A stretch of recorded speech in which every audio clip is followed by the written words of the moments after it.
Mirror, mirror on the wall, who's the flyest of them all? Ballin', Dennis Rodman. I've been crossing over, switching styles, Kurt Cobain to Harry Styles. I'ma be here for a while, just watch it. And I've been dreaming since 17. Used to take out the trash, they left to me. Now they kissing my ass, they double cheek. Got my bitches are bad and they come in threes. If they wanna see me fall, just say what you say, I'm a back and call. Only thing from the screen, you can see it all. We don't see eye to eye, cause I went and leveled up. I've been thinking a lot, I don't say too much. My vibration too high, like some angel dust. Mirror, mirror on the wall, who's the flyest of them all? Ballin', Dennis Rodman. I've been crossing over, switching styles, Kurt Cobain to Harry Styles. I'ma be here for a while, just watch it.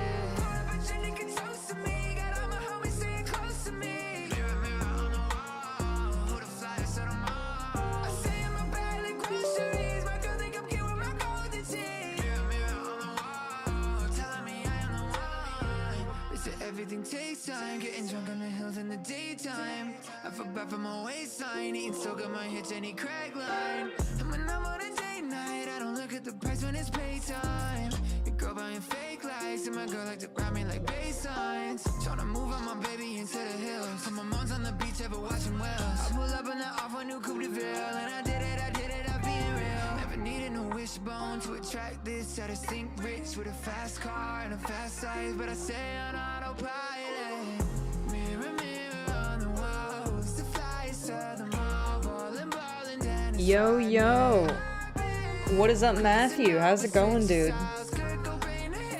Hope you're well, my friend.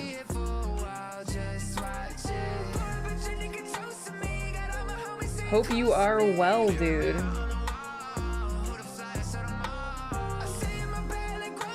This song slaps so hard, holy.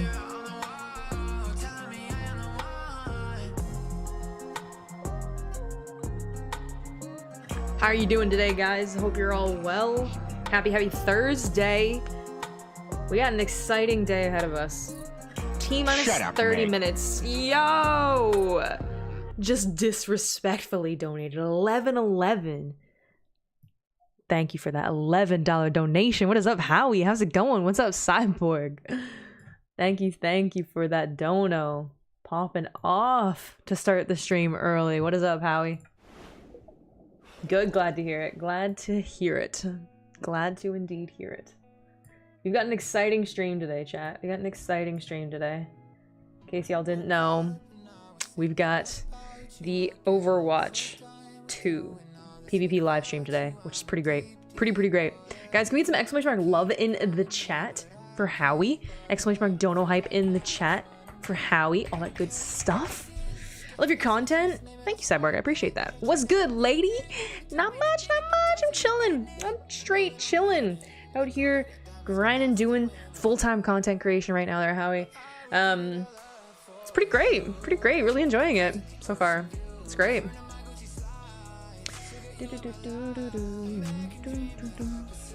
So the event starts in like 30 minutes, or the live stream starts in like 30 minutes, give or take, which is awesome. Awesome possum. I'm so excited. I don't know what to expect from it, but I think it's going to be... I think we're going to see some really cool things. I think we're going to see some like environmental PvP stuff, which is great. I think we're going to get some really cool announcements. You just got banned? No, Howie, rip, man. Rip. Rip, dude. Oh, my Overwatch is updating?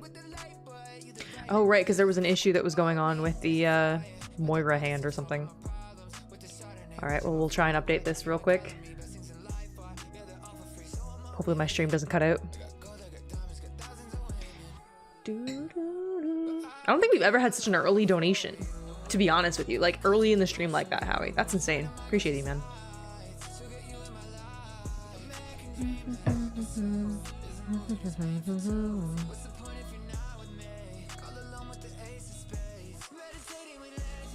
Man, someone on my Twitter recommended this artist yesterday, and like I was listening to his stuff and it's actually so good. It's crazy. Hope you have a good stream. Gotta get back to work. Thanks, Howie. I appreciate that. I am definitely looking forward to the stream. That's for sure. That is for sure. Maybe we'll get like a game or two in of Overwatch before this. I got ya back, pimp. Always, always. I know when you ain't here, you know, you're always supporting. You're always supporting. I appreciate that. I appreciate that. Guys, if you haven't left a like on the stream, speaking of support, please leave a like on the stream. I would appreciate it. Helps me out a ton as well. So definitely, definitely drop a like if you haven't already. Free way to support some content creators. Hey Meg, how are you doing? I'm doing good. I'm doing good. Chilling. Chilling, chilling. Let's do some open queue. Ooh, look at you coming in a little later, Dakota, getting your mega bucks.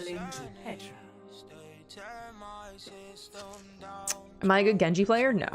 Genji is my worst hero. I'm a hit scan main. Alright, easy clap.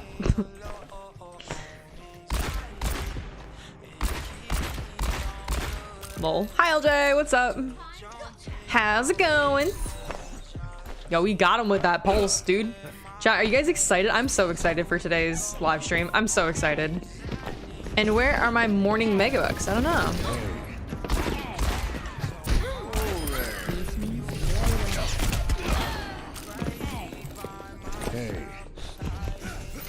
Pretty good. What about you? I'm pretty good.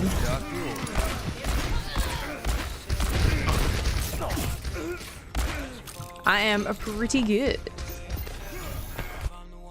Your morning megabucks? So basically your morning megabucks, like from Good Morning, from this morning. You get them whenever a mod comes on and they just kind of catch up for the day, you know? Megabucks hype. Yes, but if you're the first in the chat, you type an exclamation mark first. That's how you get them. What's up, K Winton? How's it going? Haven't seen you in a while, K Winton. How's it going? I uninstalled Overwatch. Don't think I'll play it till Overwatch 2 comes out. Fair enough. Fair enough. Understandable. Understandable. Game's in a tough spot right now. Really, really tough spot. It's hard to find that motivation, but I'm hoping that today is gonna have some really good motivation, you know? Hopefully, I'm hoping that it's gonna like revitalize, you know, my love for it. The live stream starts in like 30 minutes too. We're gonna watch it together. I'm pretty excited.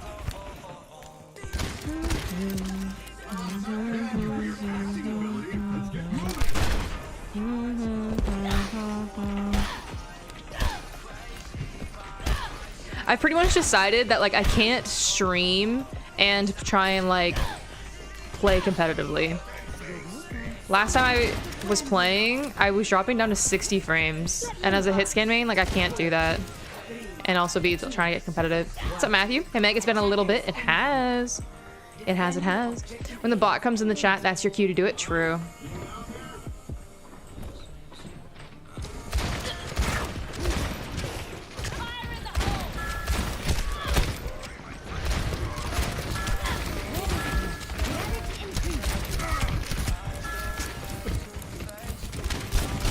I see Mort, weirdo. Okay. Why is that Reinhardt way up there? That's a weird spot for a Reinhardt to be. Yo, huge. Like, why? Why are you up here, homie?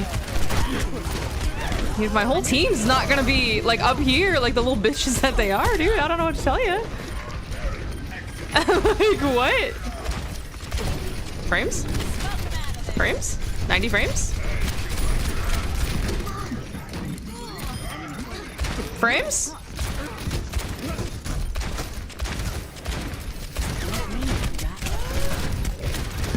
Okay. Hi, Demon. What's up? I got my first star in Overwatch. Ooh, that's exciting. Yeah, I just don't get why my frames drop this low. So I'm gonna either just like off roll on streams, or I'm gonna open queue where I don't care what happens. The thing is, if I open queue DPS, it's going to like still mess up with my aim. I don't know. I haven't figured it out yet.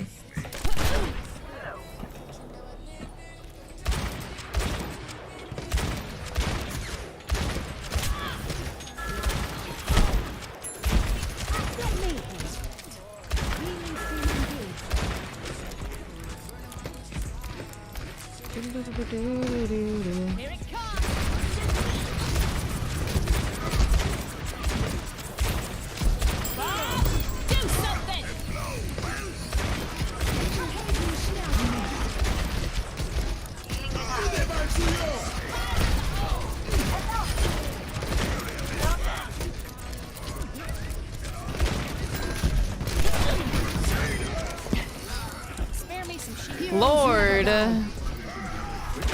Missing a ton of shots, to be honest with you. Just no bueno. Chat, it's like 20 minutes until the lives starts. I'm so excited. What do you guys think we're gonna actually see?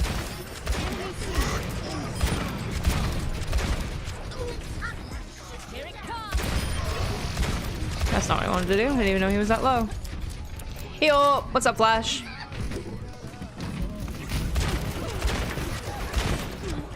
I actually can't even hit this little bitch. There we go.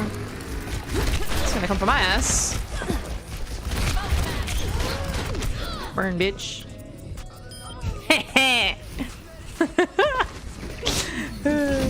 Hilarious. I'm good. How are you, Demon? I am good.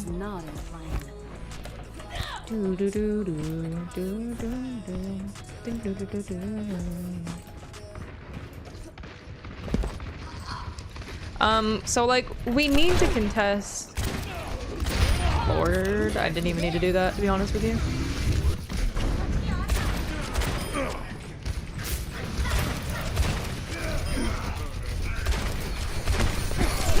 Fuck that up. That's not what I wanted to do at all. Why do I keep dropping down like an absolute papega? I keep dropping off the high ground. You ever going to do a hit scan tutorial? What kind of tutorial would you like to see? Tutorial on what? Don't mind me, don't mind me. Oh, hi Green. What kind of tutorial do you want to see? Just want to eat cereal now. What kind of cereal are you gonna get? That sounds great.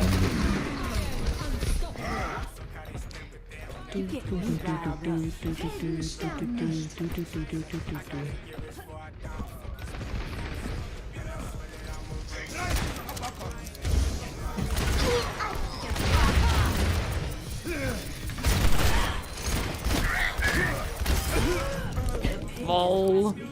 Hi. Yeah, what kind of cereal are you gonna get? That sounds great.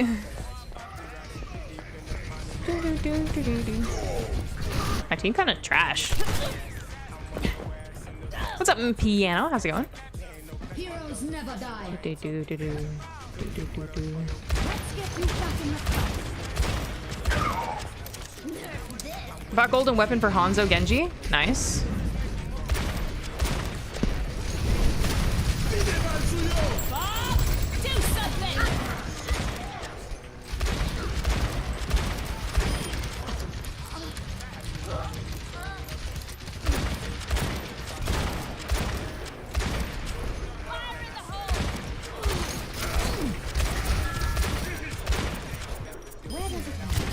No. Kellogg's cornflakes. That sounds great, man.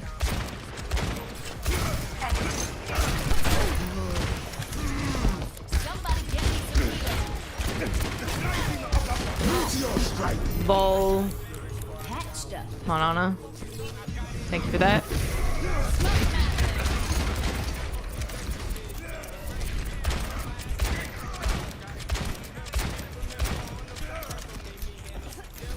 They lifted restrictions? That's good. Where you are?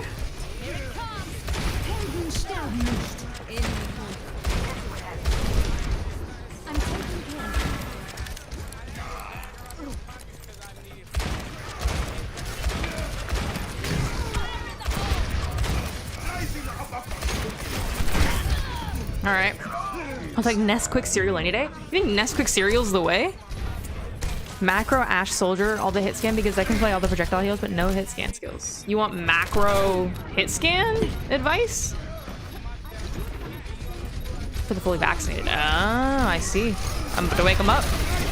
Some of boss ass bitch. Bitch. Oh, fuck. Just gonna get my bob there in a second.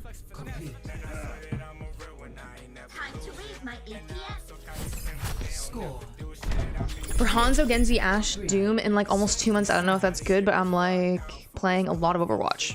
Nice. That's cool. I'm playing Ashe now because you play Ashe and I really like the character. Ashe is definitely fun. How's it going, Gemma? How's it going? Okay, also Rice Krispies any day. Rice Krispies. You choose Rice Krispies as your cereal of choice, Cyborg? That's wild. That's wild.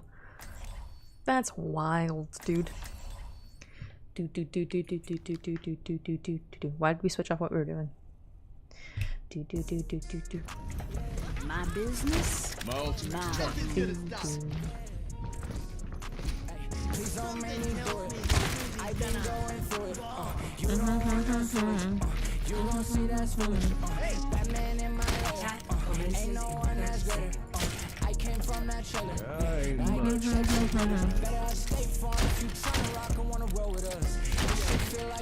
Reese puffs for me? Oh my gosh.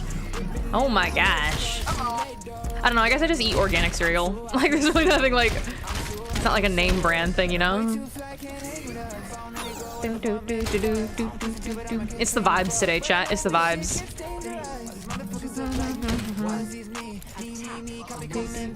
They got the Genju. Why are we bashing? Open queue.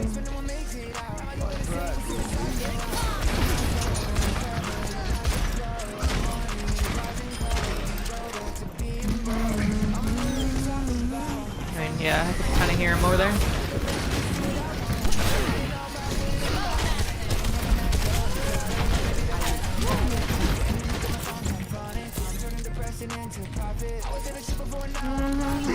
Yo, anyone wants to do anything about this diva behind us or not? Yeah, hell yeah.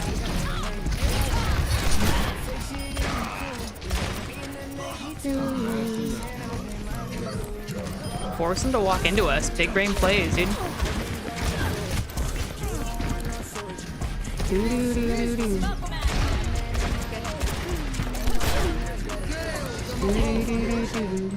That hook was huge. That was a great hook, yeah.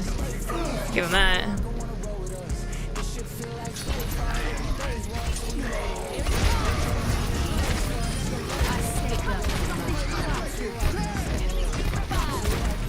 Huge. Huge. Why is the Bastion pick working, chat? What's up? I'm editing your vid. Let's go, dude. Let's go. So you found all this stuff. Okay, you were able to download it all right, though.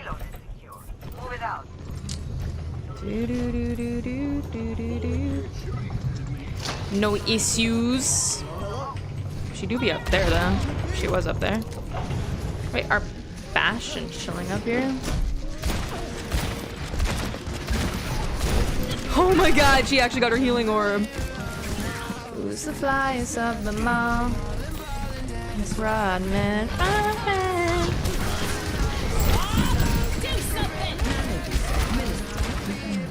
While they're touching.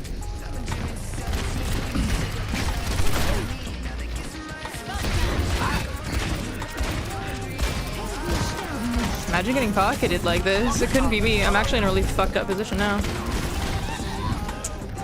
Downloading right now? Nice, nice.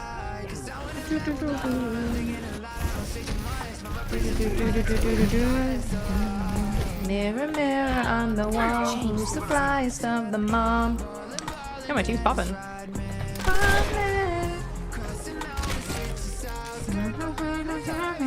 You're laughing because no comms? I'm not in voice chat either. It's literally just open queue. I really don't care. Wow. Oh.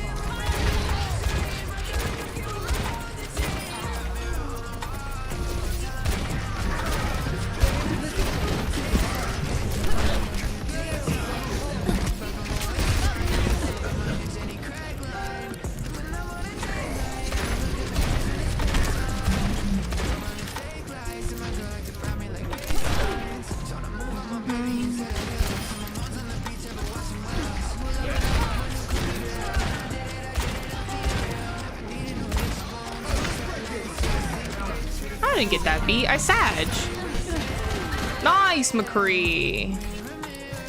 Wow, it's the flies of a mom. Ah! 15 minutes to the event chat. That's exciting.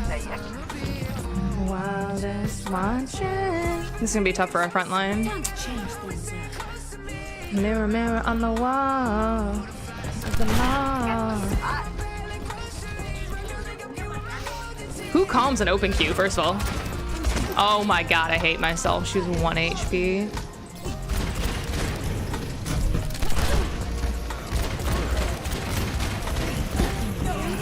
Ah!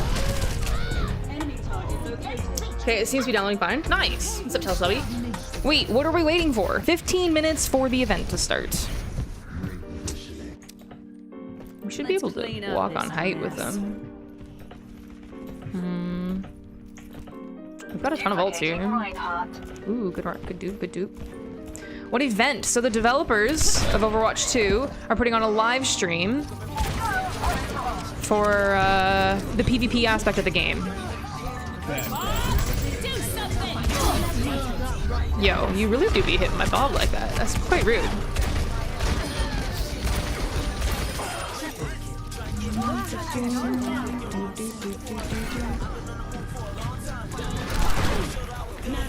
Nope, can't get up there.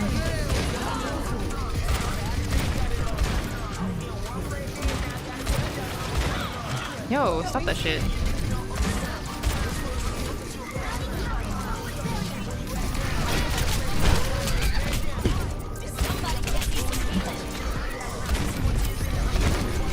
Your diva getting pocketed so hard, man. What's the fundus? How's it going? Much better. Skill orb.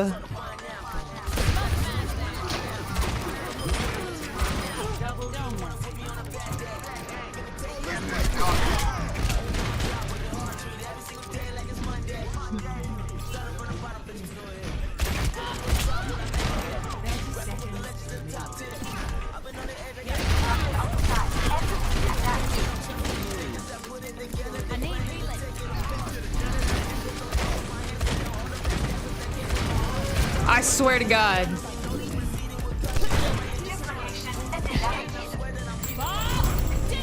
Don't mind me.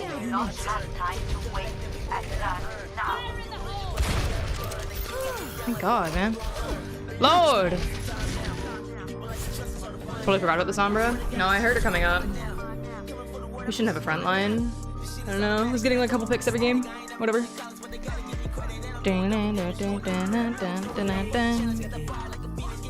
Big C9? It's not a C9. We literally had a hog as a tank. That's it.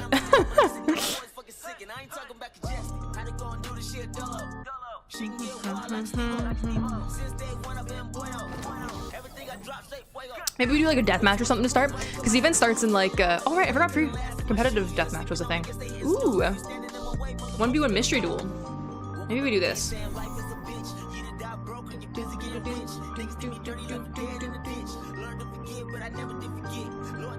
Chat, these tunes go hard.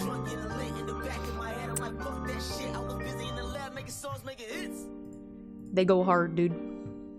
But yeah, I had heard the Sombra coming up. I don't know why she did that. You can hear the elevator. Doesn't matter if you're invis or not.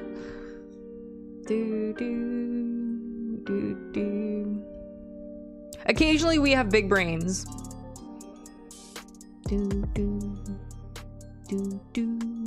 Yeah, like 10 minutes to the live stream starts. I'm so excited. So excited. Oh wait, no way it started. Wait. Did it start? No way.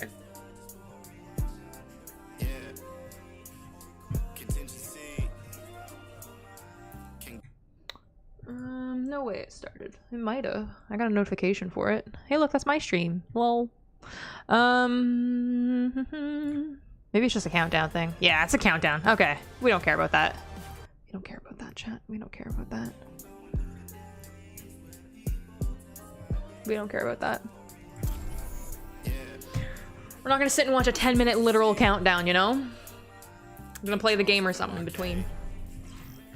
Guys, if you haven't left a like on the stream, leave a like on the stream. Subscribe if you are new. I would appreciate it. Helps out a ton. We're trying to stream full time. Have you guys... Okay, question, chat. Question for you. Let me turn this down a bit.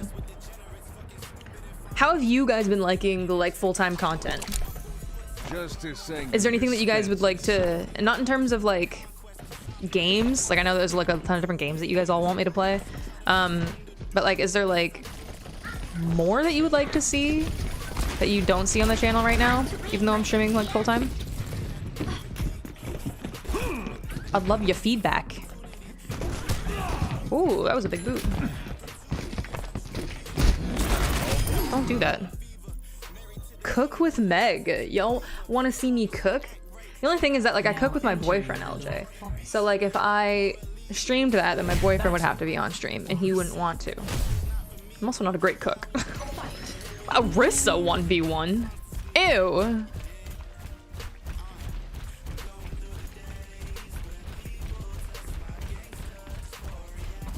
Yo, dude, where are you at?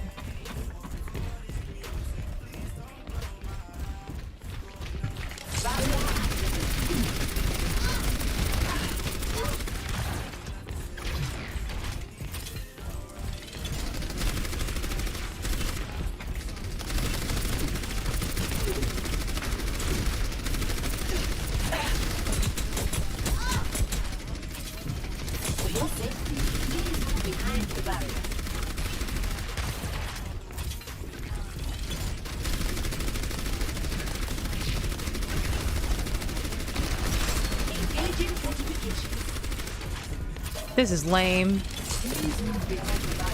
This is the lamest 1v1. What? I'm literally behind my shield.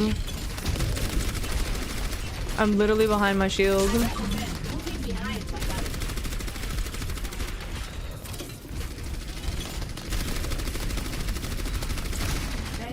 This is the stupidest one.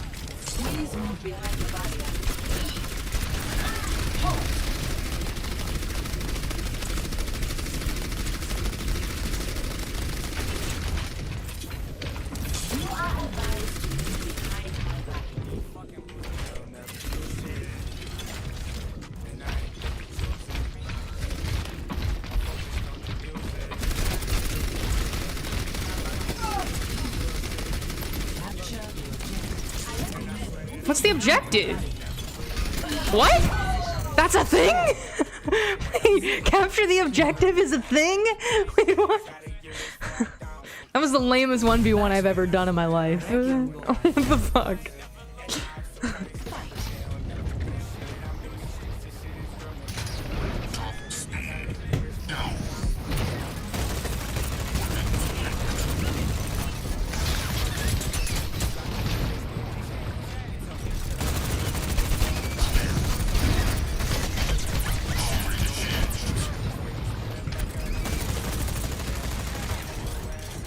At least this is a more interesting 1v1, dude.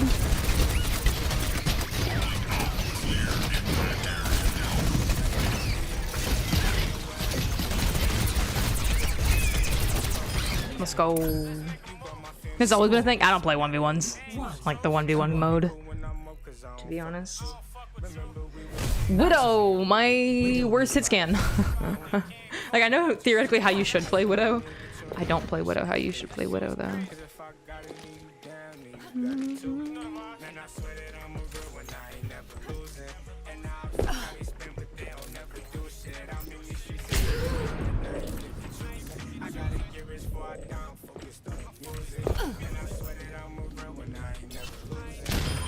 Let's go.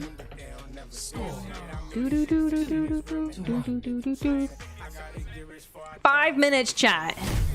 Oh, echo. Oh. Terrible echo, man. Adjusting angle of attack. Yo, did she do the same thing? It's fucking hilarious.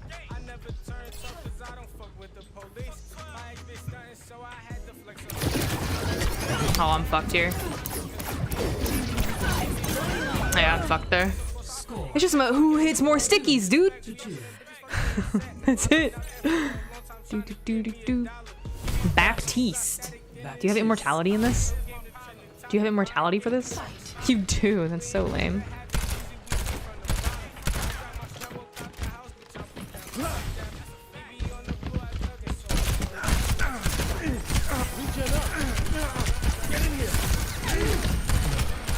Yo, I'm fucked.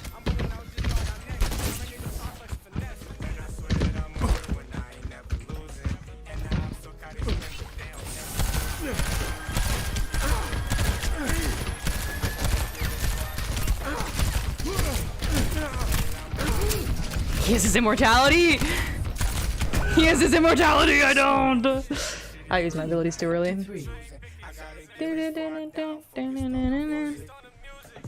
Battle May. I whiff so many shots on him too.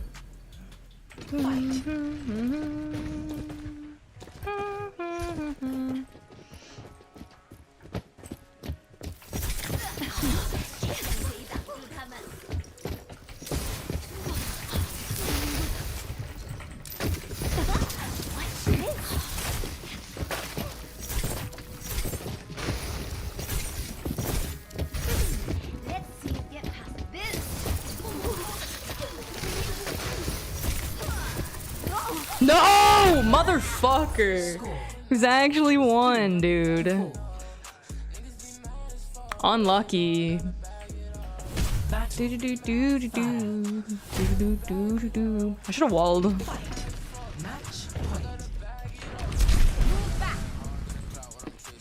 I actually fucked that up.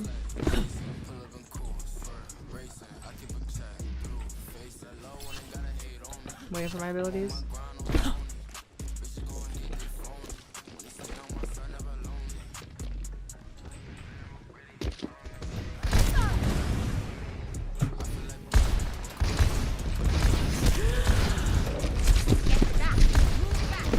Wow, actually so lucky. Actually so lucky on that last one. God damn. Had him 1 HP every time. Alright. Alright, we got 3 minutes left. I think we just go right into waiting. Chat, you agree? Do we just go right into waiting?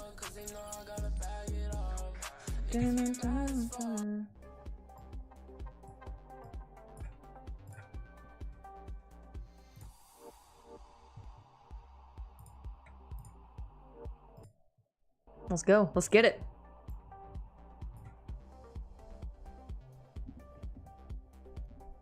Is it a cute background? It is a cute background. I agree. Do you guys want to watch it on this view? Or do you guys want to watch it on this one? What is your preference, chat? What is your preference? This view or the first one? Which one? Oop.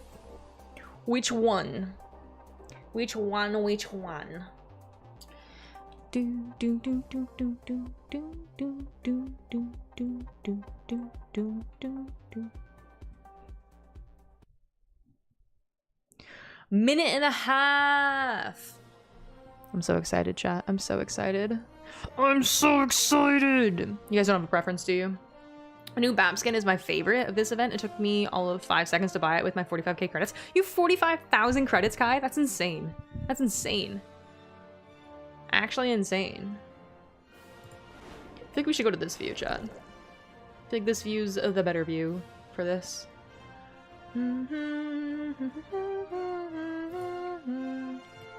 That DONO goal is wrong. That was for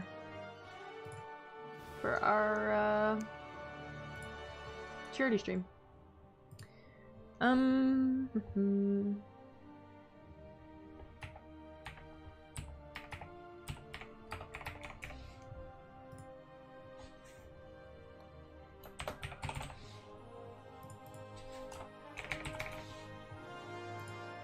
There. Wait, did that not work?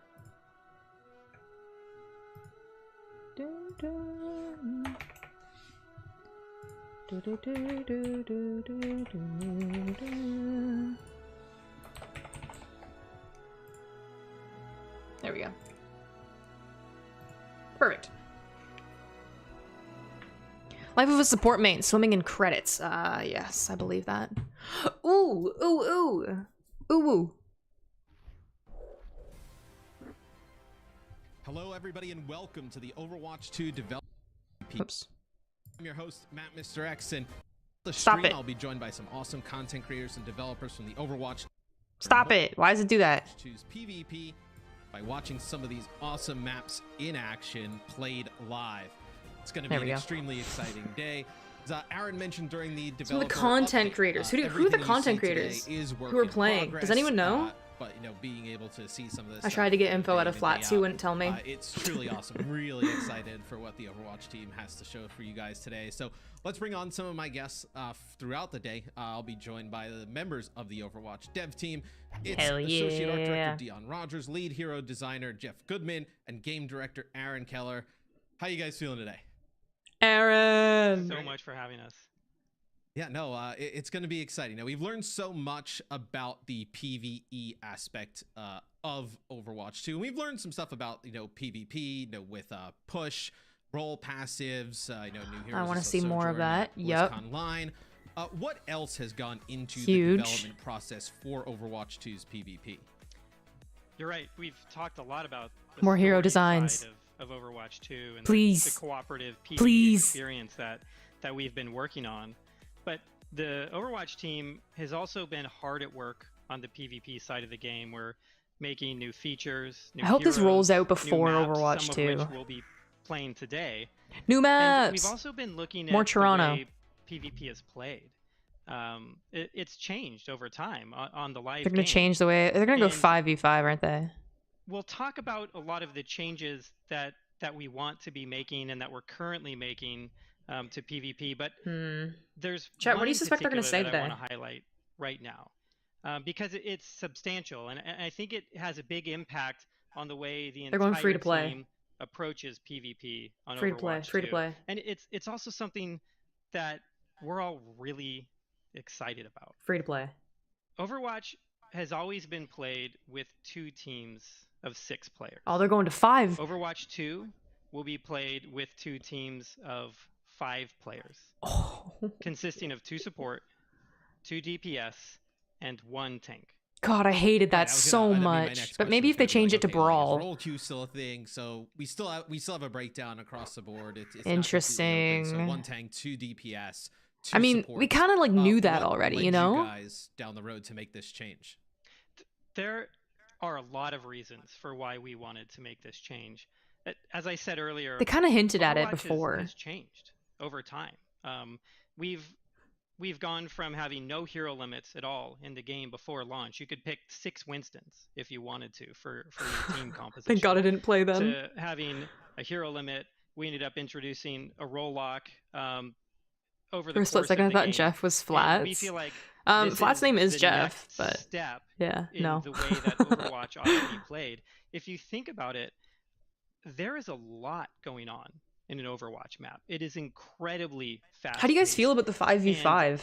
We have always tried to make Like, our what are your guys' combat initial thoughts on easy to that? read and very I understandable. think it's going to make... And Unless they really even do with all something of the work that we big to put into tanks, that, it's going to be really tough. sometimes it's But maybe just making them hard to brawlier track will what help with 11 it, other but... players are doing on Yeah, the battlefield. 5v5. Removing 2 of those simplifies everything, and it allows players 1 to tank, 2 DPS, 2 understand everything supports that's with role happening lock, yeah. around them, and to be able to make better choices because of it.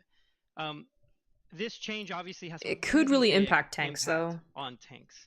And we will Thank get you. into some of the changes that we're making to tanks and to some of the other roles in a bit.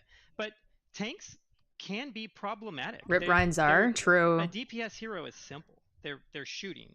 But a tank has You hear that? abilities DPS just that shoot can 5 be head. noisy, or when stacked with other tanks can cause problems for other teams to try to overcome and counter. Like and a great example why of Goats that was an issue. is 2 main tanks on the field. Sometimes Oh my gosh, wait, that which can be map is very this? oppressive to Which another map is team. this? Is this I think Italy? with 5 players out there is a greater chance of Toronto. certain people being able to carry, whether that's the tank on the team or some of the DPS. People are really There's going to just nag for one less shields. I mean, player on the but I other think it's going to team be that interesting needs to because if they take make them care really of. And brawly, each player now has the opportunity to right? have Like it's a going to be larger different. individual Like impact Hog's going to have to get on like a their really own big team. buff. And we've tried think. a lot of different versions of this. Internally, we've tried 4v4 format. We've tried. They're also going to have an AMA DPS this to weekend, which I'm support interested 1 tank about. Format.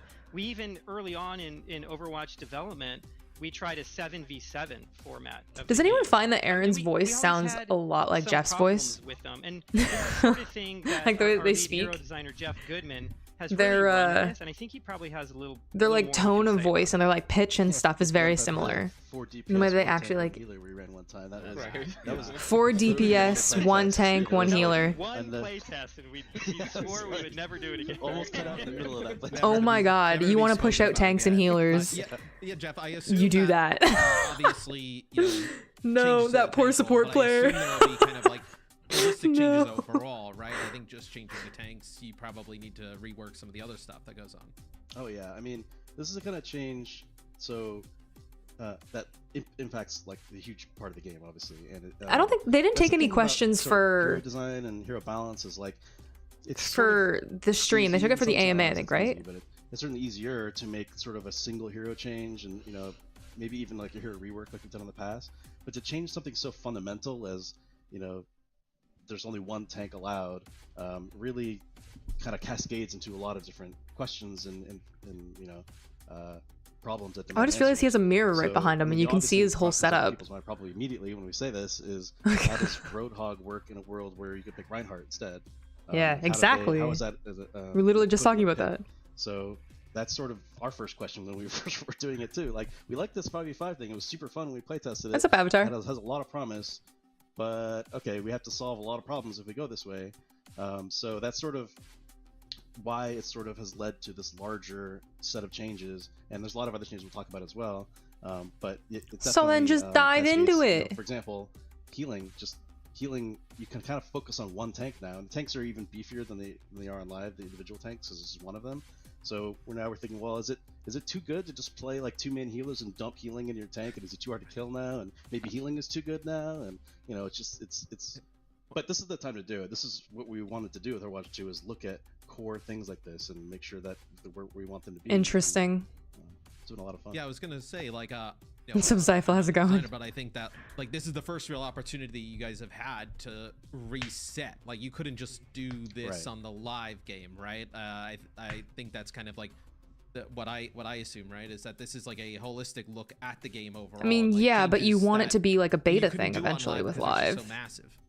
Exactly, and like I said, there's other changes that go along with this as well. Probably before that you also release the are actual like impactful. PvE of So Overwatch it's sort of 2. like we just like shook the ground underneath the game like really heavily, and like all the pieces are kind of in disarray a little bit. So some of the heroes won't even be playable really by our playtesters here, because they're either heroes we're already kind of looking at heavily, or we plan on looking at heavily, so it's kind of not worth showing them in this context, or ones that we haven't addressed yet, things like that. So that just sort of gives you context of like how big this kind of change is. Well, I want to get right Specifics, into boys. the game. I want to see it live. I'm sure the fans want to see it live after getting all this like info. I mean, yeah, it's The 5v5, first but they map haven't we're given gonna be showing you guys today specifics is about New what York changes. City. Dion, what kind of map? Oh is yeah, this? New York is a map. New York is a hybrid map, so a brand new hybrid map for Overwatch 2, and Mm. there's a fun new payload for players to battle over. The world building team. More had hybrid. Great That's what we time want to just see. Creating this Overwatch depiction of New York. There's tons of neat details and fun Easter eggs for the players to find. So It looks I think so good. it should be fun to take a look at this. Look at those tires. Well, when you guys showed this at BlizzCon Line, I was so excited. Obviously from New York myself. Would love to see the Midtown Tunnel go over. That's so some of the cool. adjustments that you Can you guys have imagine being made, one of the to creators who's that actually getting to play here this? in Overwatch 2. Insane. Just a beautiful map. I have to imagine this is one of the locales that you guys have been dying to do for a while. We've been wanting to. The There's a lot of train. people on the You can team go from on New the York train. who have spent some They're part showing a of lot their more life of the there, so map. it's always been on the list. Wow. And Overwatch 2 felt like the right time to do it. Yeah, and no short of Jeff, Easter eggs, I y'all would say. see that? On some of these maps so far. Jeff. Get some love at the beginning, but yeah, this will be our first real Was that an look homage to at Jeff? 5v5. I've had the Jeff wanted opportunity his to kind of watch his some own map, games, like, as they so kind they of put little tested Easter it eggs out. for him in there. It still keeps that Overwatch, fast-paced feel, but it doesn't have like the kind of the clumped up chaos that you sometimes see of live. I think it kind of speaks to really what you were pointing to, Jeff, is that when you have that one less tank in the equation, you can actually make the tanks more aggressive and more offensive. But it's also just kind of easier for the viewer and just people at home to track. Yeah, absolutely. And, Get into you'll specifics see of the probably a changes lot of that play you've here. made. One If we're of gonna the watch biggest the things you'll play. notice, because there's less protection coming from tank players just to directly block bullets for their team. Frosty Feet, Typically Curly you'll Mustache, find a lot Sour more Witch, player on the map Shadow corners, Storm, map angles, Lumpy, Deadly Kitten, often Speed, people Rogue. with cheeky flanks and stuff. Yeah, but Oh Dion my. loves Robot Yeah, Angel, environment a pun lot more, intended. it's a bit more tactical. Yeah. Exactly. I don't recognize any of these names. Are these just devs? So it I kind thought it of, was creators you know, playing. That was one of the first things that came out of our original playtesting, and we were just like, this is a really good direction. I mean, like I mentioned, there's like, you know, as a designer, Interesting. you sort of have to look past the immediate like problems in front of you and like, okay, we could fix those. Like, I think we can address, you know, some of the like tank imbalances and healing issues and all kinds of other stuff. But I'm so I excited think for at new the heart of maps. this is really cool, and so that's really what we've been focusing on and working through these problems. I think something that's really It looks like they opened up the interesting about that, choke too, is a lot more. The gameplay is more fluid than it was before. Oh, yeah. A lot of times in Overwatch you get these really hard battle lines that get So Winston's drawn got between the two 500 teams. HP still. And there's just less damage. But it looked like he's got another ability though. And so What is that you're third able to ability kind for of move Winston? around a little bit more, and you'll see it here. A lot of times, the chokes aren't as hard of a space to get through. There's still a choke in the map. You Yeah. still have to work at it, but there can be a lot more like pushing through and pulling back on the choke, and it's something that I'm like personally really excited about. Do you guys Yeah, I was see gonna that say, Winston how ability? has the 5v5 move affected map design? I feel like it kind of has to have a huge impact on, you know, what you guys are able to do, create different, you know, speaking about like players being able to take more my. control of the game, right? You know, creating more flanking routes, you know, more opportunity for, you know, the Ashe to go to the side, get a pick, and open things up for a team. Yeah, there's a lot 2 more fire strikes for opportunity, Ryan? Yeah, we for knew that. players to do that. But what is this third but at the ability same from Winston? time, when you go for a flank, you're not leaving 5 players behind. You're leaving Oh, 4 wait, players what? behind. And so you kind of have to be weighing some of these decisions in your head. The game is just as strategic as it was before. I don't know what it is. If not more so, because of the individual. What is the third ability for from players to Winston? have such a large impact on the match. I initially thought that I think that was his for like map burst design, when he we've lands, but always no. been, really careful to make spaces that feel good just for one hero. And sometimes we might favor a very small particular objective heroes in point. different areas. It's But very because of that, small. because we're able to make a space that kind of feels good for Reaper, or a space that feels It's a good for fire Pharah, truck. I think that we'll still be able to play. Looks like 5v5 Scatter Arrow? on A little bit, all of yeah. The original catalog of Overwatch. I'm not sure if it's gonna be That is DLC a or its awesome own game. payload, Dion, by the way. It's a great You know, payload. we've always in the artwork of the maps, we've always placed what we consider cover objects. It just feels now with the 5v5, players will take advantage of that more. You know, even the previous maps, we've Jeez. planned cover objects to help protect players. Now with 5v5, they're even more effective. These artistic choices. It's such a great point. It's a too, good because flank. We have started placing a little bit more cover in our maps. And if you I was go gonna say back there's to a some the lot of old cover maps, like, here. if you look at King's Row, that middle section, that street section of King's Row, there's one piece of cover in that entire section. Yes. It's just corners of buildings is what you're using. Yeah, no, that's a great point. I think you can kind of see it here, even with you know, stuff like that. I know the taxis here in the streets. You know, you have the little kind of windows. I need to pillar see hide more behind in Winston. the middle. There's a route through the Everyone else looks subway. similar There's so abilities. I mean, many yeah, he's got different 2 kind of fire angles, strikes and stuff, you which can is take. good. Something we saw, And he can at cancel Blizzard charge, Online too, was the, but- 2 fire strike, charge, cancel Reinhardt. I noticed something before, Jeff, when we were on with Winston. My Winston on gonna mention live, that. not able Thank you. to shoot at range. Can you Right. explain that to us a little bit? So Okay. yeah, I was wondering if people picked up on that. So we were Yes. first watching Winston there. This is an example of, you know, some of the tank changes we're talking about in regards to 5v5, but also a larger change we're talking about making tanks a lot more aggressive, be able to be a little more hybridy on the damage side and less just raw protection. So on Winston's side, he's ulting right now, unfortunately, you can't see it, but he can't do it while he's ulting. But his alternate fire there, which he's doing right now, there it is. You can charge up like a condensed blast of lightning from his gun and fire it off as a single sort of like blast attack at longer range. And so he actually, the charge up is kind of interesting with it for him because you could do it while you're leaping, and so there's like theoretically more burst combos you can do where you're jumping on top of somebody, charging up in the air, and burst, you know, release it right before you land on them. Interesting. And then you get the stomp damage too, and I feel like it's gonna be its own game because it looks very different, like a different game engine. Well, on top of the fact Probably. that, you know, with some players. I you know, a think lot the of times PvP you're- is going to be a you know, DLC, shock but somebody, the they're getting PvE away, will be you think you another can finish game. them, and they just like, you know, fair abuse away, or somebody just barely gets away. You get that extra, you know, alternate fire shot to try to take them out. Yeah, of the moving way. that payload It's is going to actually interesting playing be against it now, tough 'cause you from now that have tunnel. confidence of that. So sometimes you're leaving a little earlier, like, well, I'm going to get blasted probably if I just like run away. So I have to be able to survive that. Interesting. It Yeah, I actually think shows the that's one player the icon of who decisions you're all went boosting to or who players' you're face. healing It's for like, Mercy. okay, I've jumped on this player, I've gotten them weak. I can either now get out of my bubble and try to finish them off. That or seemed like just such a kind of bad play by help that the teammate Mercy. But now giving him, I think it kind of goes back to more like that player, you know, agency that you were talking about, being able to kind of take over the game, being able to finish it off. I mean, Nano who boosted hangs out by a Ryan, Reinhardt when this'll they're never get ulting old. Genji? You know, just seeing Reinhardt What? nano boosted, just swinging. I'm sure it makes the fans out there happy that I know that was a Oh my. Dragon Blade ulting Genji. He was It able just, to take out for this his, map, it just kind of really the feels bane of like existence of a lot of people. Brawl is going to But this Yeah. looks like, I guess, the second it's just going to be a checkpoint, Brawl right? So fest. this will unlock the interior. Of Grand Central Station. I'm not sure. Oh, this is I feel like it's awesome. gonna be a So brawl the fest, payload kinda and that's goes because that's what they're inside saying. of They the want to rework station tanks to be. So and, like Dive is just kinda gonna curves die, around, I guess. I guess. And you can see the payload is driven by an Omnic, who is Yeah. little Easter I didn't egg to notice our that. production director on the team. Our executive producer. So he got a name. Yes, Chaco. His name's Chaco. He's gonna be a fan. Oh, his favorite. name is actually Chaco. I thought it was like, I thought it was They an actually named him unofficial name, Chaco. like, oh, Chaco. No, Nope, he's yeah. got the suit. Our executive producer said he's helped us out a lot, and it was only fitting.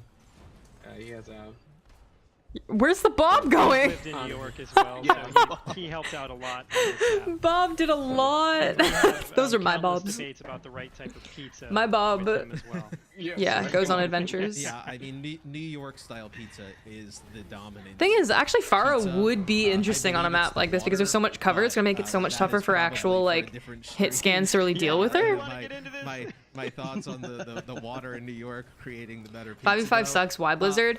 You It doesn't seem also like they've made a lot of notice, at least changes I noticed, the to new really accommodate for sounds, 5v5. especially in, like, Ash yeah. Does he, streams. That is something that you know, it was discussed at BlizzCon Line, but I think it's different to kind of see it in action and also to see all of the other players at the same time with those audio changes. It just makes the game feel even, you know, more Chat, we might have to switch to McCree. Yeah, the sounds. We might have to can switch get to really be a punchy. McCree main by the It looks of these feels maps, good to be hold the honest with trigger you. down with these different These are heroes. weird, But you weird also get angles. more information from it.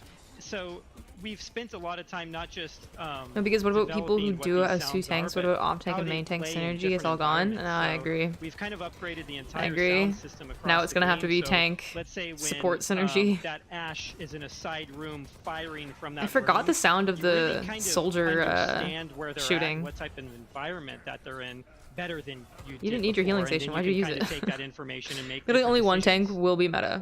or additional decisions. Yeah, because I of it. think it's gonna be interesting Alright, so we got a because you map have complete from the offense here. Not bad in their first. like go. I don't The- see the enough players are so changes competitive, from I have to say this, like though, Winston we were like, to "Yeah, make this me is think fun, that you know, we have a Winston's good gonna time," be and then better everyone's than like, Ryan, "Put or your at SR in least the chat, like we're gonna make balanced the teams." same Like, who's as playing what? Ryan. It's, Maybe it's just I because feel this like map it's just is the nature of very Overwatch, right? Like, it there's a always lot starts of off, "Oh, cover, let's there's a play for lot fun," of and then, you like lose small people, and you're angles. like, "All right, It's gonna be everybody tough, I pick it up. think. Like, let's change things.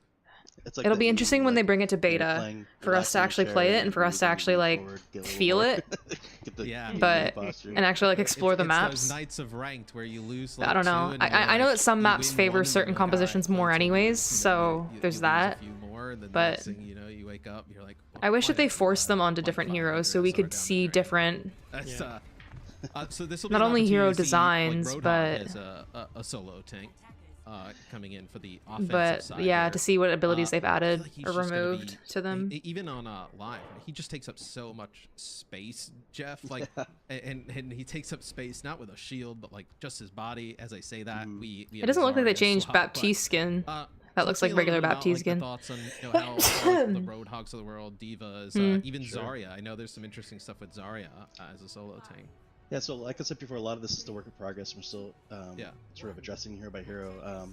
But Zarya is a because solo tank, yeah. Once we started going to one tank, it was. She's sort of got a big 4 question, it was bubbles. Yeah, that makes sense. Like, what's Sure, your direction that makes with sense to tanks me. now? We going.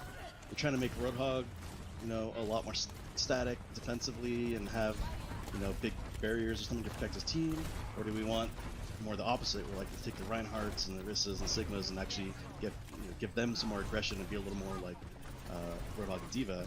And so we definitely opted for that latter route after playing, because it's like, not only is it just more fun to have that kind of extra speed. And Oh, it aggression, took up both. but, Wait a minute. You know, a lot of Wait, people, what? Oh, so you can either okay, so it's more it's not 4. You don't get 2 barriers and shields, and honestly, even sometimes when there's just, you know, the one Orisa blocking, you get to choose which one you want to chain shields, use. and it's just like, you know, people had comments like, oh, I feel like So you can either choose to like, we were definitely use your all that, and personal see shield, some or of the you can balances choose we to made in the use past, like, your when we were ally. trying to address this, but Alright, once that gives we a little more got into diversity, this but not situation, 4 we're like, oh, bubbles. this is sort of an opportunity, actually. You could literally bubble your whole team. We still want them to be there and present and be important. And you can still Almost your whole team. One person wouldn't get it. They still have a decent amount of health, but you know, less than they had before. Or 2 people.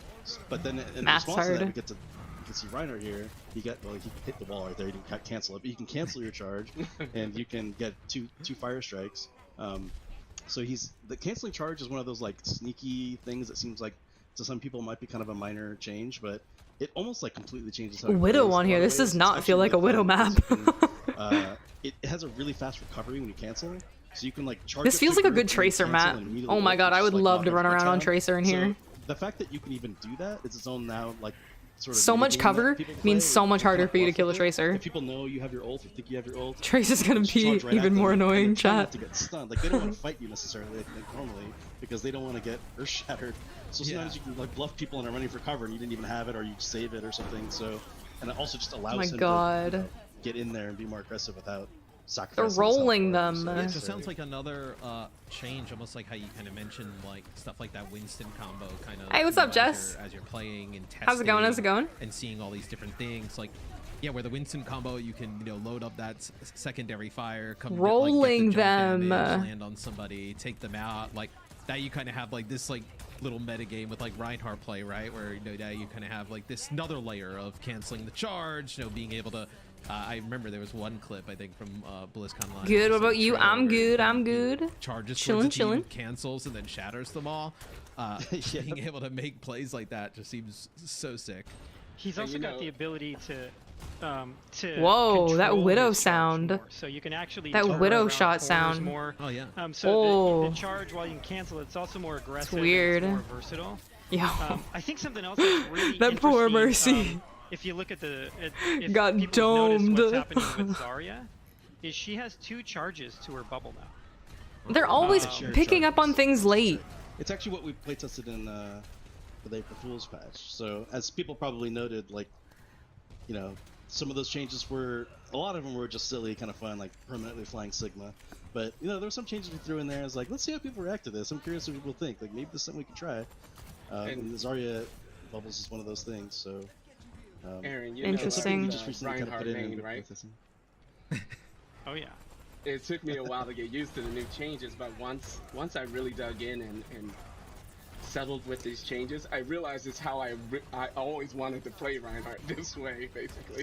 The charge. I don't see how Reinhardt isn't gonna be the pick. I just don't get how he's not gonna be the pick here. Charge just feels so right that but you're so like trained to kind of they haven't made the other ones like into walls better. And I was like, I don't have to do this anymore. No. Like, to a point where maybe it's just because it's this map and this map is like a change. closer quarter map. Yeah, something It's else also I worth think noting- that's go on. really interesting here is this fight's been going on for a while. Neither tank This is a good has sight fallen. line. And the support have been doing such a good job sight line. at keeping I like that sight line. because there's only one of them Oof. that they have to actually. I guess it's focus longer on. than I And yeah. the fights feel Imagined it would be. really Those sight lines good anyways. being the tank player now. Like the amount of times you get into this situation where it feels hopeless. You're low on It sounds health. like there's an echo in there. There's a bunch which is of kinda enemy cool. players focusing on you, and you're able to still come out of it. It Oh. feels so incredibly good, and you feel really powerful. Yeah, it's I think that has to be something that you guys have kind of gotten in feedback. kinda changed that from a Baptiste's sound, too. support's Point of view, you're Like his healing able sound. to dump resources. It sounds more like into just bulky. one tank, and that also probably frees you up to do a little bit of other stuff, right? Where Batiste can do a little bit more damage. You know, Zen, you can kind of orb the tank and then focus on the damage. That probably has to be way easier in supports now. For sure. Yeah, we got a lot of feedback from support players that it's a lot easier to focus, and a lot of times you almost have this like communication between the two support players, and you know, you have like Mercy's like, I'm just going to be, you know, on tank. Interesting. It shows you as well who you're healing versus who you're discording. That's nice. Everybody else, and it's a nice little quality of life thing. But there's other strats. Like sometimes we've seen people go too big heal, you know, main healers essentially, and try to just focus so hard on their tank that even with like Discord orb on them, it's just hard to kill them. So that's going to be an interesting strat too. So I'm not even sure like what their quote-unquote meta is entirely yet. Interesting. All the time. I guess it's pretty hard for them to settle. But yeah, there's definitely going to be some bugs. Like there's going to be like some balance stuff to this that really needs to get changed. Actually looks really cool. You can tell they're trying to do something that's not like completely overpowering, where it's not just like everyone locks Reinhardt. Right. Yeah, but still, I don't think it's enough yet. Anywhere we can improve. Except for maybe Zarya. The Zarya bubbles are really interesting. The Winston one, no. Not unless you decrease the cooldown on Winston's jump, I think. That would be one way to do it. Then I would argue you might be a little bit better you see balance. The portrait of the for the style of play that you're healing, and so it's just a lot easier to kind of figure out who you've got instead of just using something like a nameplate, you know. And it's not off to the side, right? It's like center screen, so you're able to still kind of focus down the middle. Yeah, and you could see. Man, they were rolling, and then they took really good angles on defense. Discord orbs are on third defense. Shown on each side of the ult at the bottom of the screen. We have an overtime here. I can imagine the comms are. Everybody's starting to get pretty sweaty now. We get towards the end of the map. This has really been, I gotta say, for you guys, probably, interesting. This is probably. What do you guys awesome think to see, so like, far? the game actually being, it's one thing I think to play, but now to like observe and be able to watch, and obviously, you know, the people you guys work with every day. This has to be pretty awesome. Man, Blue was rolling. Yeah, they threw in the end. We've been they playing threw in this state for a long time too, and it's always so tough to play a game a certain way at work and then go home and it operates in a totally different way, and you're playing with people online and you can't help but think like, if only you knew. I'm pretty pog. I think it's gonna be cool. I think it's really there's aspects I'm really excited for. I think it's still gonna take like a while for like the balance to get like tweaked out, which is always gonna be the biggest concern out of all this stuff. But I'm okay with certain things being like map dependent as well. I mean, running Reinhardt on Junkertown is tougher than running a Winston Ball on Junkertown or something like that, you know? Sigma, Orisa. Because we've had it for a while now, but we just had these discussions. Maybe we want to pull it again. So maybe it was just because that map looked really close quarters, except for the third. Everybody in the game, just very slightly. And the reason for that was movement to try acceleration. To create, a little more. All right. Sort of prediction element to shooting an enemy, as opposed to like you can kind of, you know, AD spam a lot of times, or just like turn directions so fast that it was really hard to lead a shot, or, you know, sometimes it felt like you're guessing a little bit on which direction they're going to go. That's going to mess with my aim. So you can't really do it as much in first person. But what's up, Mason? I think Snoop is gonna be. I think it's gonna be good though. I think overall it's gonna be good. They're testing out a lot. They're trying out a lot, and they're clearly trying to make the tank changes without like overpowering the other tanks. Controversial, like among the design team, there's a lot of back and forth on this one. So, but I think whether or not we keep a change like that in the game, I think what it speaks to is the amount of systems and how deep we're looking at like the entire experience of PvP in the game. Yeah, seems like no stone on PvPs being left like untouched, right? Where you're able to kind of look under kind of every rock, see what you guys want to do. I want to bring somebody in from the community real quick. I can welcome in Stylosa. Dude, cool. What'd you think? First looks, what'd you think, man? I'll be honest, I was a little bit skeptical when I first heard about 5v5. RIP to the off tanks kind of thing, but I don't know, based off watching that first map there on New York, I don't know, it looks quite spicy, this does. Could be quite good. Interesting. Yeah, no, I'm really excited. Like as somebody who I will wait in the DPS queue. You know, as long as I gotta wait. You know, but now like, seeing the I tanks know. and seeing how aggressive you can play and push the pace. I'm excited to be able to kind of now dive into the tank role. And also when I'm not even a tank player, but like I want to dive into the tank role just to see how it feels. Yeah, I mean, well, you know, buff tanks, like when they brought 5v5 to the actual game, like it was an experimental, I think. I also played tank to feel what it was like, and I absolutely hated it. Yeah, now I'm going full throttle. I'm charging back in. We can bring Aaron and Jeff back in. As our next map's going to be a game mode that we saw at BlizzCon in 2018. It seems like a forever ago. Is a push. Hell yeah! How has the game mode changed since we last saw it? We haven't made a lot of changes to the mode itself, at least as far as like the big rules go for it. But we've continued developing for it. So Toronto, let's go, baby! More than one push map in development, and I think we have more than one that we'll even be looking at today. So we're really committed to the mode. God, they showed it in 2018, chat. We first saw this in 2018. I think the interesting thing hurts about my soul. Push to me is it. From the outside, it sort of looks like it's a riff on payload. What is the push guy's name? They named the payload guy. What's the push guy's name? Move back and forth in the map. I want to know his name. This very special. I almost think of push more as a moving control point or a match of control. Name him Jeff. Name the robot Jeff. You know. And I think it's needed. The mode can be really flanky, so there's a lot of other heroes in here that I think can get play in push, and a lot of that has to do with just Bob. You can't name him Bob. The nature of that robot in the map, and also because of how quickly it moves. Yeah, maybe you just do like the opposite of Bob and just call him like Oboe in the middle, or something. For it, and then once you get control, you can start pushing your barricade towards the opponent's spawn. It's the name push, guys. Stylosa, you played it. Yeah, no, at BlizzCon. How'd you find it then? I mean, it seems like such a long time ago when I played this. Yeah, yeah, I would imagine. I mean, George. I like the name George. It's a good one. Horrendously unbalanced at BlizzCon, and I mean, I think I had like Siegel, XQC, Fran, and me. We're playing against random people. It was a massacre. That's cruel. I'll be honest, I was just AFK. It didn't really matter. But, yeah, it was. Flex much? I just, hey, any Overwatch 2 news, give it me. I'll consume that stuff. Just give it me. How do you guys think it feels now in 5v5? Because the last time we saw push at BlizzCon, the PvP was 6-on-6. Does it play any different, you guys feel, especially on Toronto? A little bit.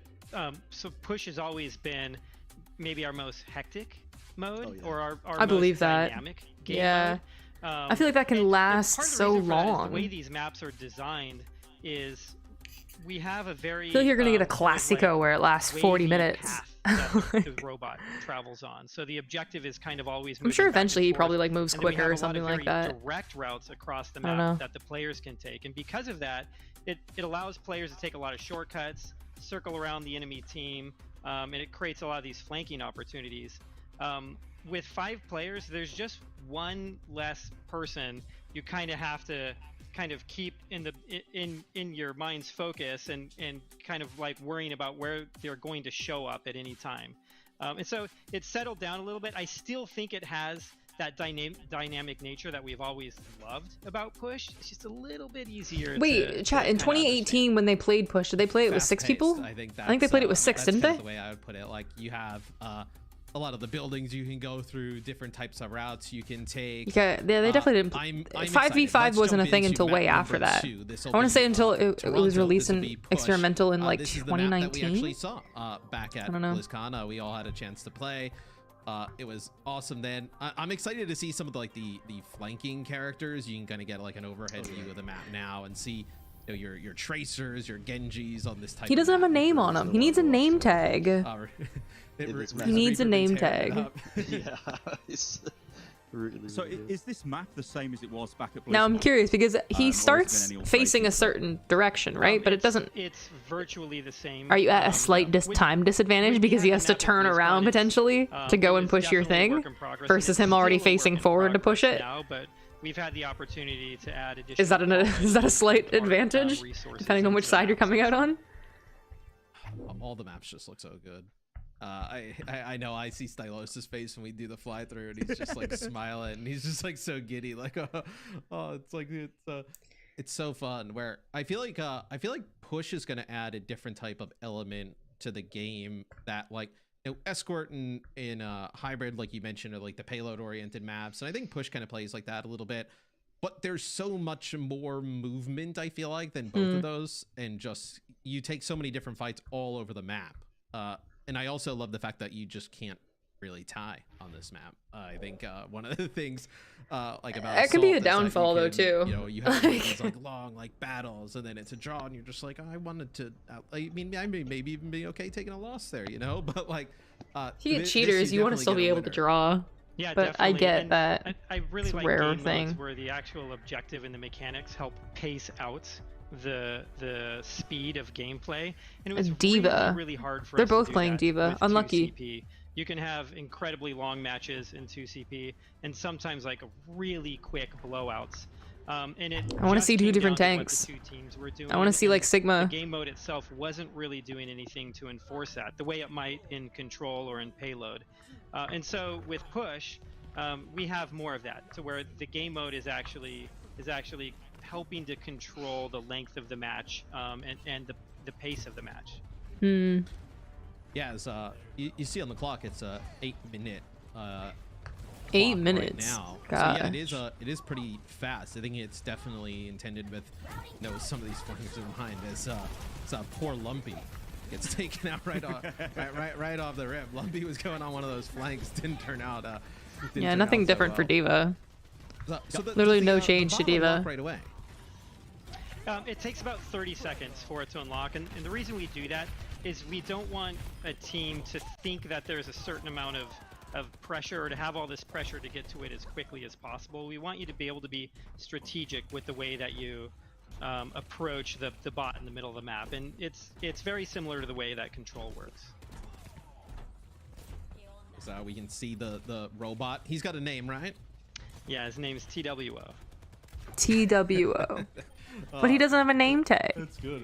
We see some Genji play. Really? So that Genji got there and all the contested buildings it. You can kind of come from players. All right. It must be. It's got to be a similar distance to the payload that you can contest it, right? Like that would make sense. See that fast-paced. It looks. Genji's still got same abilities, same health. Player, just kind of obviously just looks cooler. Side, make a play, try and make it. You see here they're going right for the supports. Yep.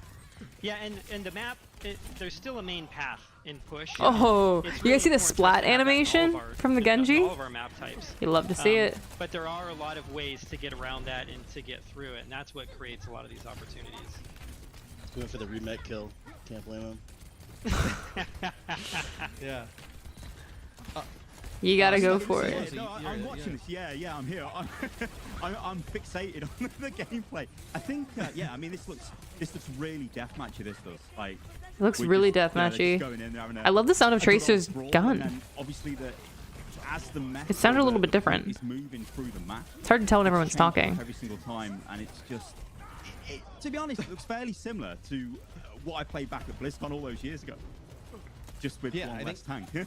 It's still but it's just more space. I think that operates. That's a smart stall. Just hang out by the bot till your team kind of comes back a little bit. I play a ton of DPS, and I'm excited that maybe not everybody will run around in like a death ball, and I'll be able to kind of like play Tracer and go off. Because he's like not actually actively pushing anything. The green health over Lucio here. Oh yeah. What is that on the UI now? I actually completely forgot about that. There's so many changes. The green health. Wait, didn't he just beat? Sound barrier doesn't give green health when I do it. Right. So no, but we're changing up. Like everything's work in progress. It's possible to change, although we're pretty happy with it right now. This is a change to what we kind of call overhealth. This is like a larger system, which is, in Overwatch 1 you can have over armor and over shields, depending on who's giving it to you, much like you can have normal health and shields and armor. So, once we started getting into trying to create clarity and make sure the game's very readable. Such a weird. Like you mentioned with Zenyatta's UI and everything. That came up too. Is like it's possible to get, especially you get into like PvE talents and stuff like that. Your health bar can get really colorful really fast. Like you could have health and then armor and then shields and then over health, armor and shields, and you could literally have 6 segmented colored health. And it was like, I can't even understand what I'm looking at right now. This is like so insane. So we ended up condensing all of the over health concepts into just one concept now. And so it was kind of interesting. Other than Summer's EMP, over shields was more of thematic what a thing pulse. than anything, because it didn't regen like normal shields, because it's over health doesn't have a I was gonna say, it still counts if you have 3 people on it, so clearly. it was kind of nonsense anyway, honestly.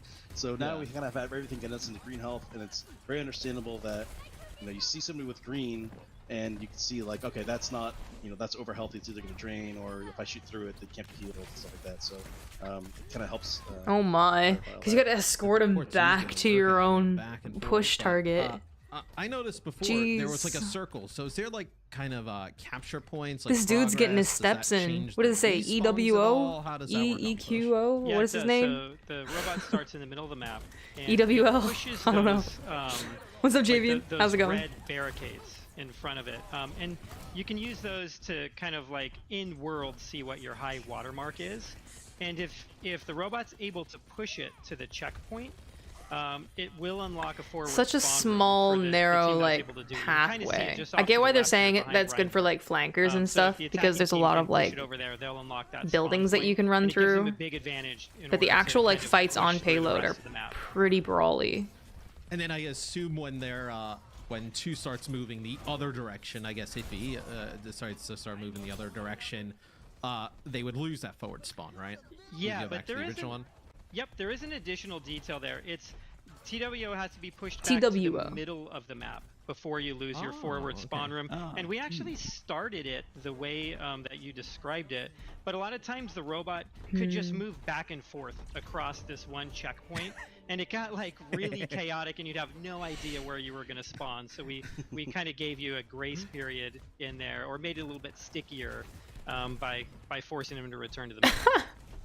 Yeah, that's a good call. I can imagine if that was the case now, yeah, you would have like, if I spawned this 1 second, I would spawn close, and then like Stylosis spawns the next second, he's far away. Interesting. Yep. So his name's TWO, like the number? But it was just Guess, way too blatant. This double bubble Zarya is sick. She is incredible. I love her. It's interesting. Thing we checked it in, but it's pretty new. Is her damage ramped up when she's charged? Like more so.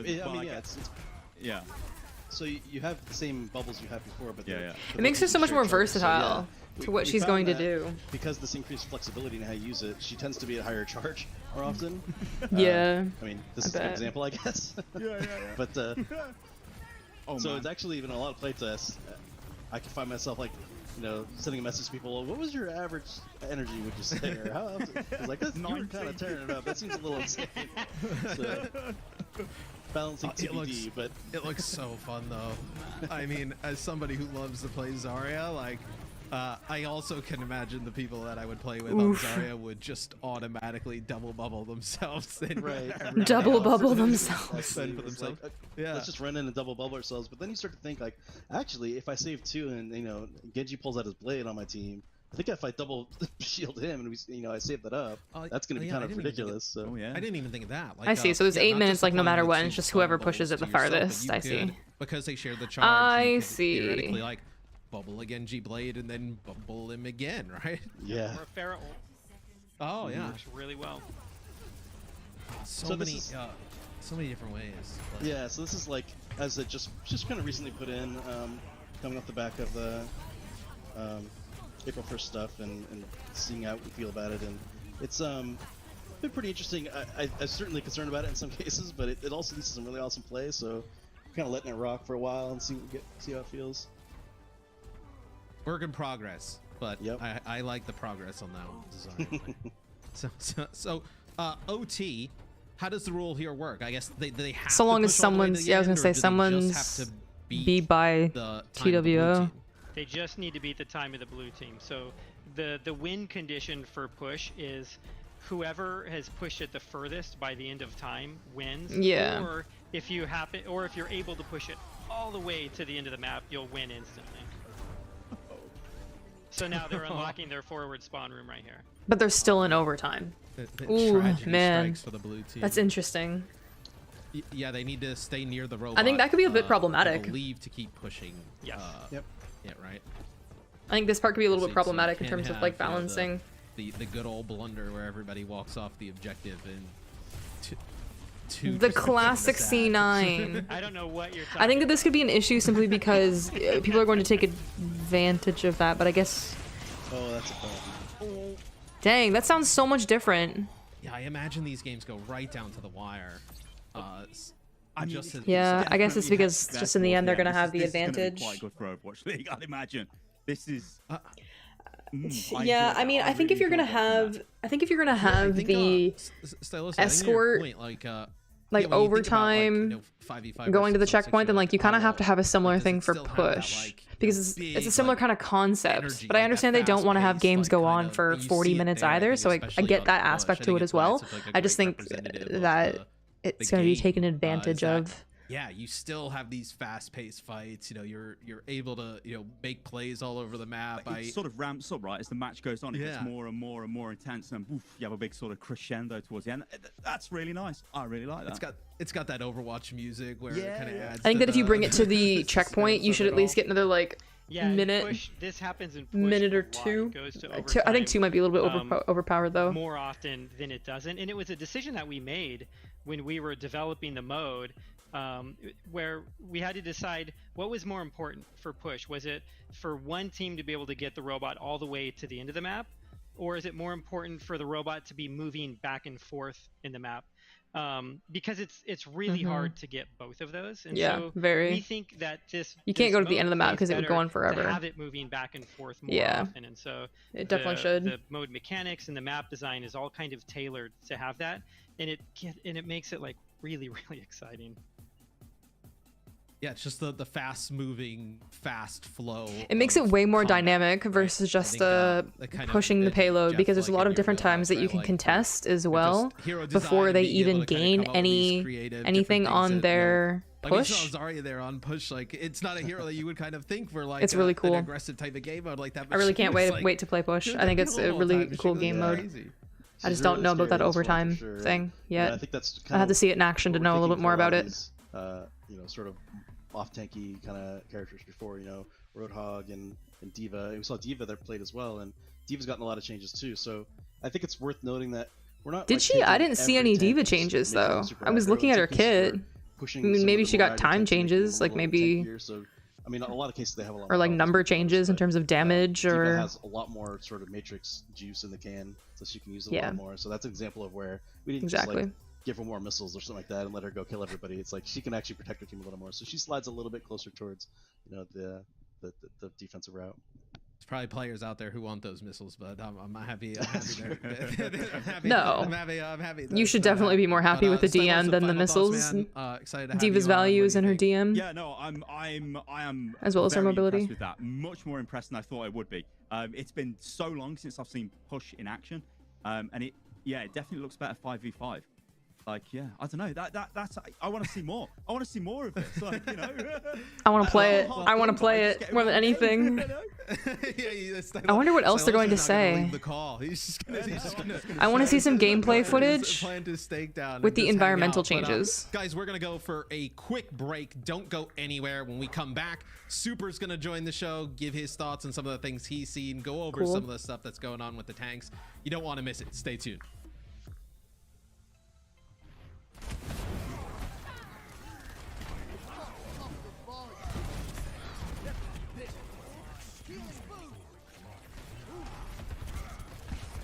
Even Lucio's gun sounds so different.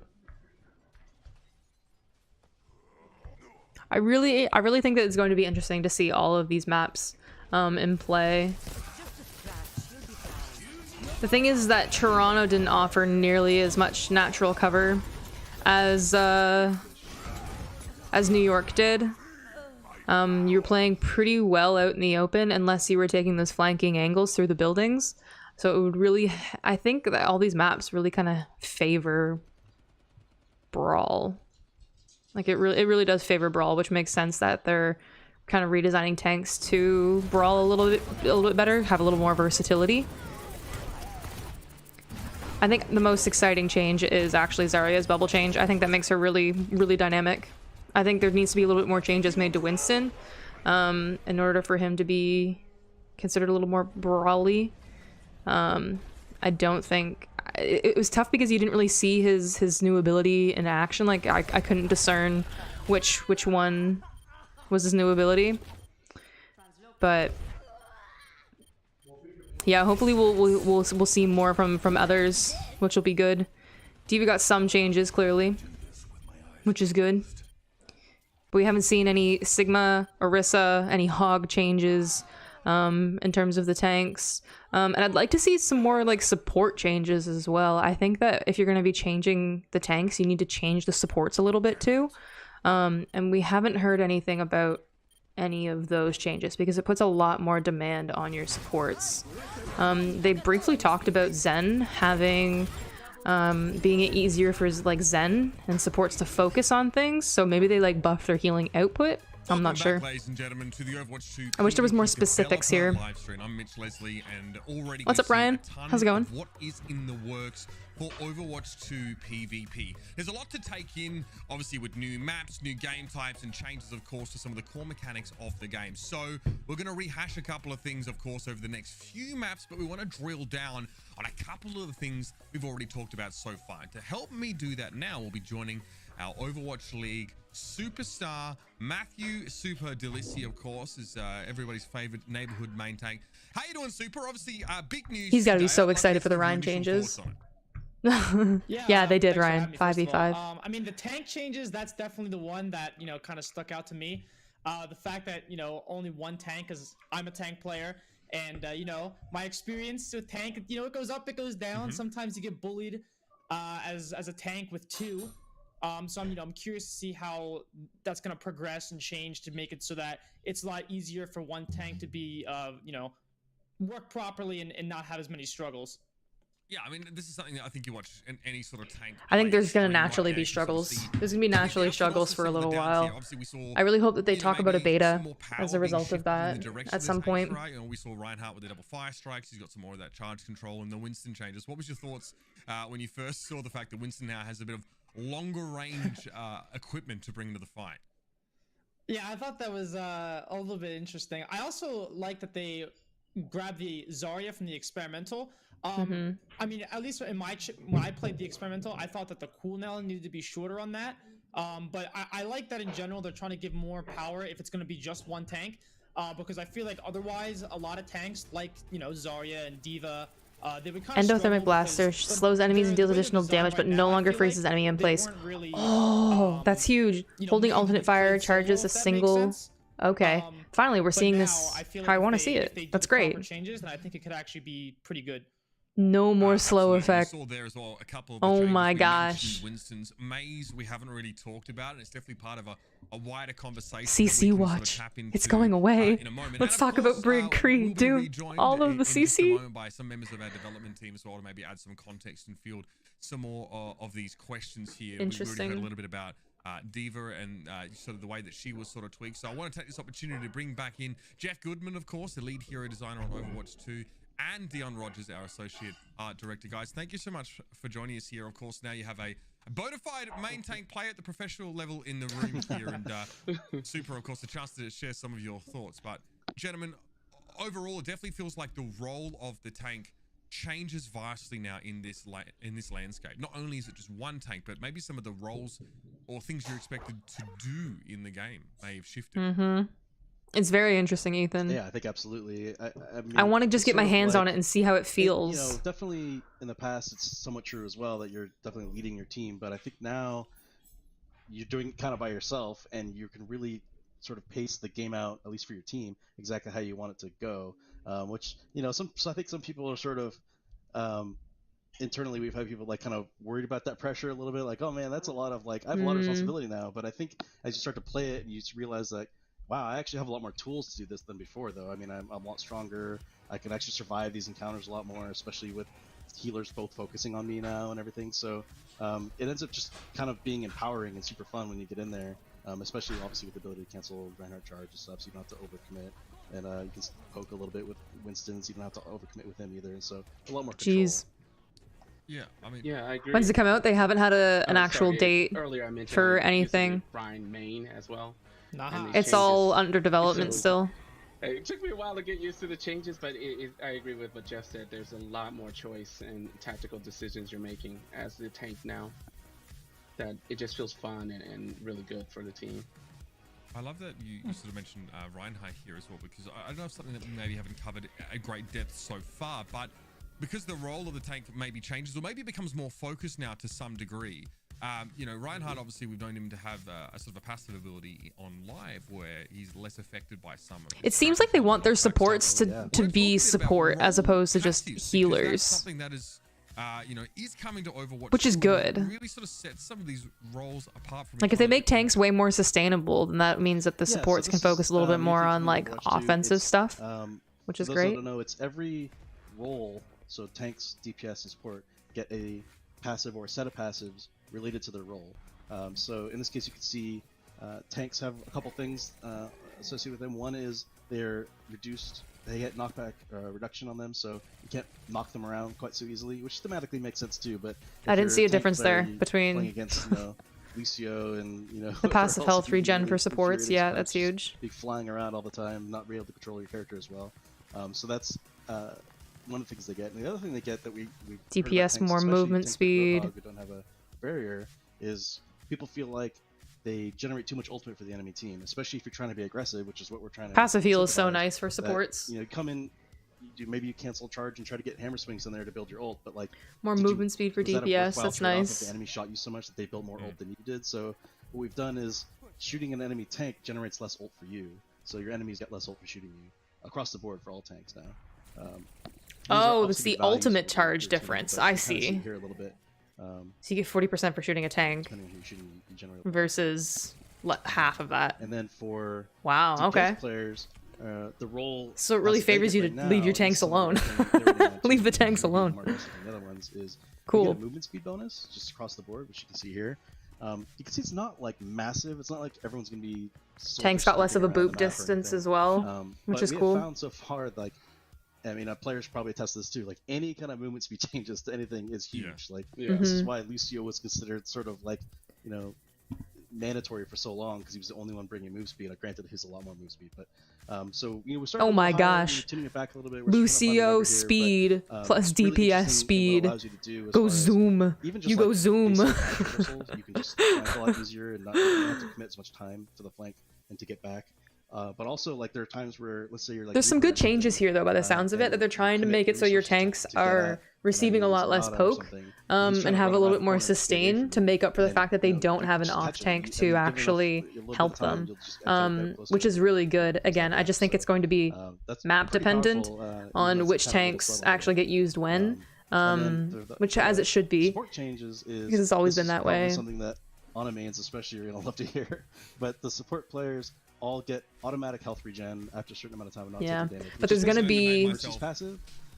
There's got to be some other changes, I think, to Winston. So it's Mercy's passive, but it'll be important to know how it plays first. And Mercy's passive will still exist as like a much stronger version, but this is still there. So okay, so Mercy gets extra. Interesting, really extra healing, passive healing. Sometimes you're missing like 50 health, and you're like, am I gonna waste my nade just to heal myself? Where's my other healer? Usually like, where's the health pack in front of you as well, so like they have to turn around to see you. Find a health pack somewhere. Exactly. So that's been really awesome. I wonder if they've designing new decreased heroes, health packs as a result. Every time we design a new healer, like the amount of health packs are increased. We have to come up with some mechanic that they can heal themselves, because it's like ridiculous that you can't like, you know, shoot yourself in the foot or whatever. Is always on a joke, but or decrease the cooldown or something. Now they have these sort of like, we don't have to worry about that anymore unless we wanted to add something like in Mercy's case or even Zenyatta's case for shields. Interesting. On top of this, so you'll actually get double regen if your shields are regenning. So those heroes still retain their sort of extra regeneration bonuses, but it's a lot nicer for Ana. Now, of course, on the horizon, we're going to be showing more of our new maps here in Overwatch 2. But something I noticed that kind of snuck past us here, some footage of May. So, because May it seems like she's been changed pretty drastically. Tanks are going to be so excited about this. The fact that May does not get so this is actually a slowing ability. The iceberg, and that's some changes I can talk about. But May was the first one we sort of checked into the build and wanted to play with for a long time. So, if you notice here, she doesn't actually fully freeze the enemy here at all. She still slows them. But she doesn't. That's a cool animation on the Pharah as well. Or like the shock from her. That's cool. Does a lot more damage. So it's it's really scary to be getting hit by her because you're taking damage and you're slowed. But of course, there's a lot of ways to escape. You can have help and everything. But you never actually get in that lockdown state and be like, okay, well, here's the. Where you just don't move. That's fantastic. So, and for her, it's really so you get slowed still. Yeah, that's fine. At least right now, she still has that sort of cleave effect, the piercing that can hit multiple targets. So and you're doing so much damage now. If you can, it's kind of fun to play this game and try to get all this extra damage because you could straight up just kill people now by piercing through tank or certainly if Zarya's ulting or something like that, you can just pierce through everybody and just kill them yourself. So it's kind of an interesting, still has an interesting back and forth with her secondary fire as well. But as I mentioned, it's kind of the tip of the iceberg because what we're really playing around with, and this isn't actually in this build, this is something we've been experimenting with, hasn't quite been successful enough to quite put it in the build yet, but this is something we're looking at, is just generally looking at crowd control across the whole game. Like, where do we want it to be? Please. Who should have it? Because we certainly we've gotten feedback over time. We totally understand and respect. Like, sometimes you're playing against, Super's like, I've given so much feedback. Super's like, yeah, that's me. The life of a main tank, getting CC'd constantly. Please remove. Like, just generally setting guidelines. Like, okay, tanks should probably have CC. They're all about space control, and they have that role to be able to earth shatter or create that those great opportunities. But should as many DPS heroes have CC as May? Maybe McCree doesn't need a stun, and so we're looking at all of these, especially mostly actually really the DPS and the supports. Currently, like, again, this is all like really hot off the presses because it's not even in this build, but we're probably thinking McCree's that, whole kit is his stun. Cool that would be changing the fundamentals of the hero. I don't think you need to get rid of the stun, but maybe just decrease the range of it or like the mechanics of how it actually works. You're giving me cool talent ideas, actually. Like, maybe it needs to like interact with the player versus interacting with like the environment or something. I don't know. Probably not so cool, even though he's sort of like ingrained on McCree as his stun. That's like what he's about. But it's like, okay, well, what if he didn't? What if he had something else? Or what if it worked a different way? What if he had something else? Of course, that almost has as many ramifications as the tank changes. Okay. It's like now we're talking about, okay, we take all the CC away, Tracer, Doomfist, Wrecking Ball. Yep. These heroes are just like out of control now, right? Because like they're sort of having countered by CC. So then we got to go back and change those heroes, of course, as well as the compensation for the CC heroes. So you really dug yourselves a grave, introducing dive and brawl, and trying to balance both of it for them. They know it. A lot of our fans would like to see it. So trying to, a lot of these changes, including the tank changes, are trying to get back to like, core shooter roots. It definitely feels like, Jeff, we were at points we were wondering, like, is this game like a MOBA? Like, how important is that positioning, the tactical, the ability usage element? How important is the shooting element? It's not uncommon for for developers to say this game's all it's about the gunplay, but as the game evolves and you have these ideas and you bring these new abilities in, that it can sort of change that. Super. Usually, mate, it's hard to get you to stop talking, but you've had a moment to absorb some of this. Let's talk about how you think the role. Super looks absolutely exhausted. It's like he was up till 4 a.m. last night. And sort of some of your thoughts about where the CC is going. How's it going to feel? You have a rock hard mental, dude. Like the way you sit on that stream and you just go. But tell us how you think this sort of changes. Yeah. So that was kind of a big worry of mine, was like, you say one tank, and then I'm thinking current Overwatch where you're playing against a Brig and then an Ana and then a McCree and a May, and then you're stun locked for 17 seconds, then you want to alt F4. But if they're if it is looking at the rest of the CC in the game, and you're looking to reduce that across the board, and then on top of that you're adding more utility to tanks, I think that's it's going to make it easier to do that, because I have felt that CC is kind of it's a little out there sometimes. It's not always the most fun. It's overpowering. There's no doubt. And especially for me, I always felt that displacement CC was almost more egregious than like stuns, because like if you get booped by like Yeah. a Lucio and like a brig whip shot or a ball that can like swing back and forth, I always felt that was more like annoying and frustrating to play against because you couldn't really control that. Like you kind of just got knocked everywhere, and that was just the way it was. Yeah, Are I would those agree. being like looked at as well as stuns, or is it like everything across the board? It's a very valid Yeah, question. definitely, but the nice thing is we have this new tuning knob of the tank passives to say, you know, if we still want that's Lucio true. to be able to boop enemies off cliffs or something and still leave that strong, but we still Super think looks tanks so are too tired. much, we can just dial that like knockback reduction up a little bit for the tanks, so they're less affected by it. So it's a nice place to be. Absolutely. All right, that's nice to hear. I mean, yeah. We're I mean, it's annoying to DPS as what- well to be what it means to be a completely tank player. I displaced think like that. Talking about it is good, but I kind of want to see some more of it in action. I mean, Dion. I mean, we have. I mean, I can see like the Reinhardt Overwatch already on the has. screen, but I our believe it's next called map is Steadfast, where he doesn't get incredible, and it booped really captures, I think, nearly the as far vivacity and anymore. Vibrance of a region of the world that's really known for it. Oh my! Talk to us through this map that is. Look at this payload!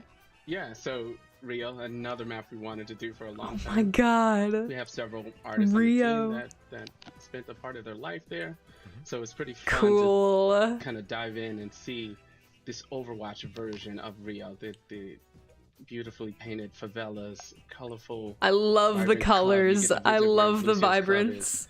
The The team frog. loves going to Brazilian The frog barbecue, so one of the looks. spawn rooms is a Brazilian barbecue place. You know, it's Oh, this looks another map. We're just having a lot cool. of fun creating different details and this I think aesthetically, this is my aspirational favorite version looking of map Overwatch actually that they've too. shown. And it's Oh my god, his little DJ booth. Here too. You guys saw earlier. It's a This pretty looks fun epic. carnival float. So we're just having fun. Oh with my this map. god. We've been the cool Brazilian barbecue.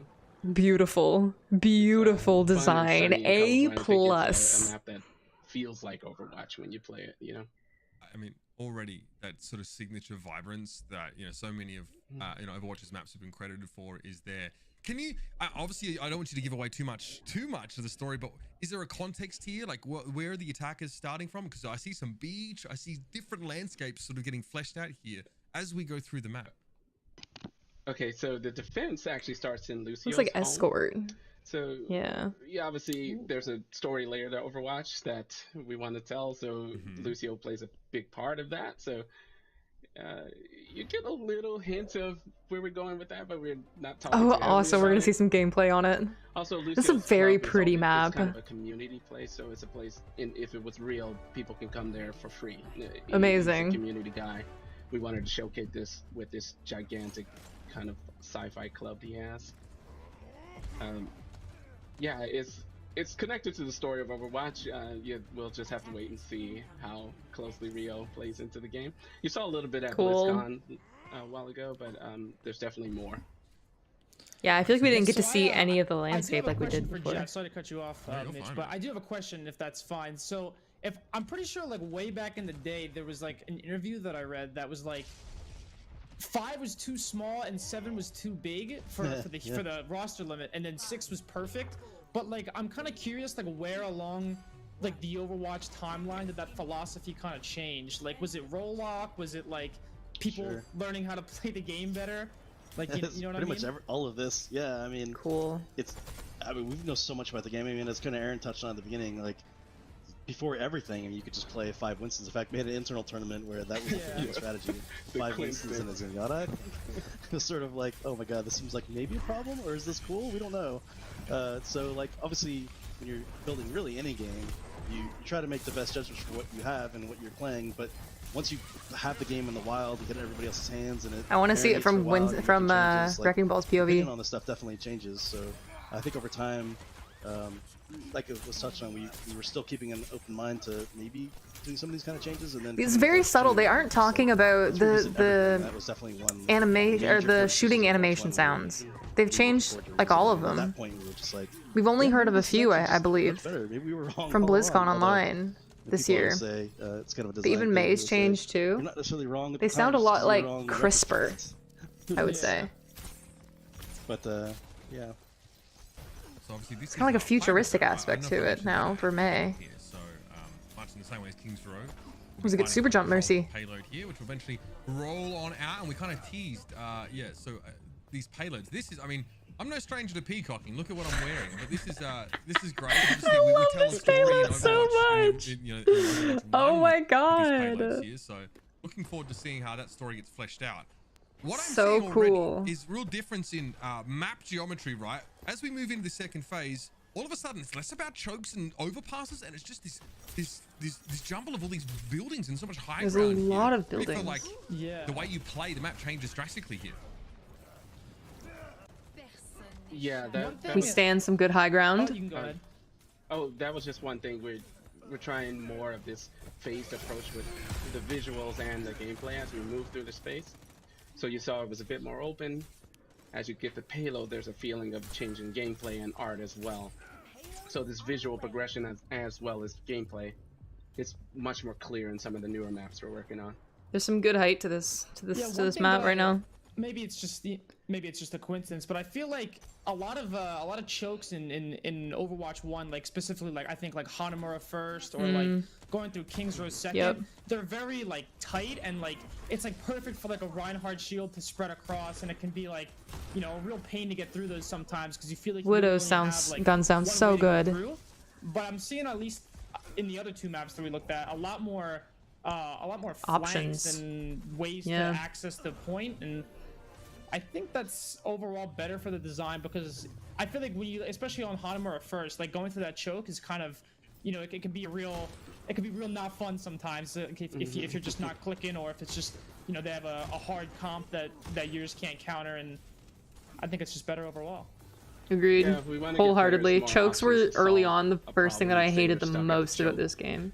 They have a few more options to break through, basically. They don't have to rely fully on the tank powering through this time. But yeah, that's always the thing. We're trying to improve the options the players have to solve. There is so much Are more there gonna be space. maps in Overwatch 1 that will be reworked, or Super's asking all the right we don't questions know here. Let's say, is that secret? Or...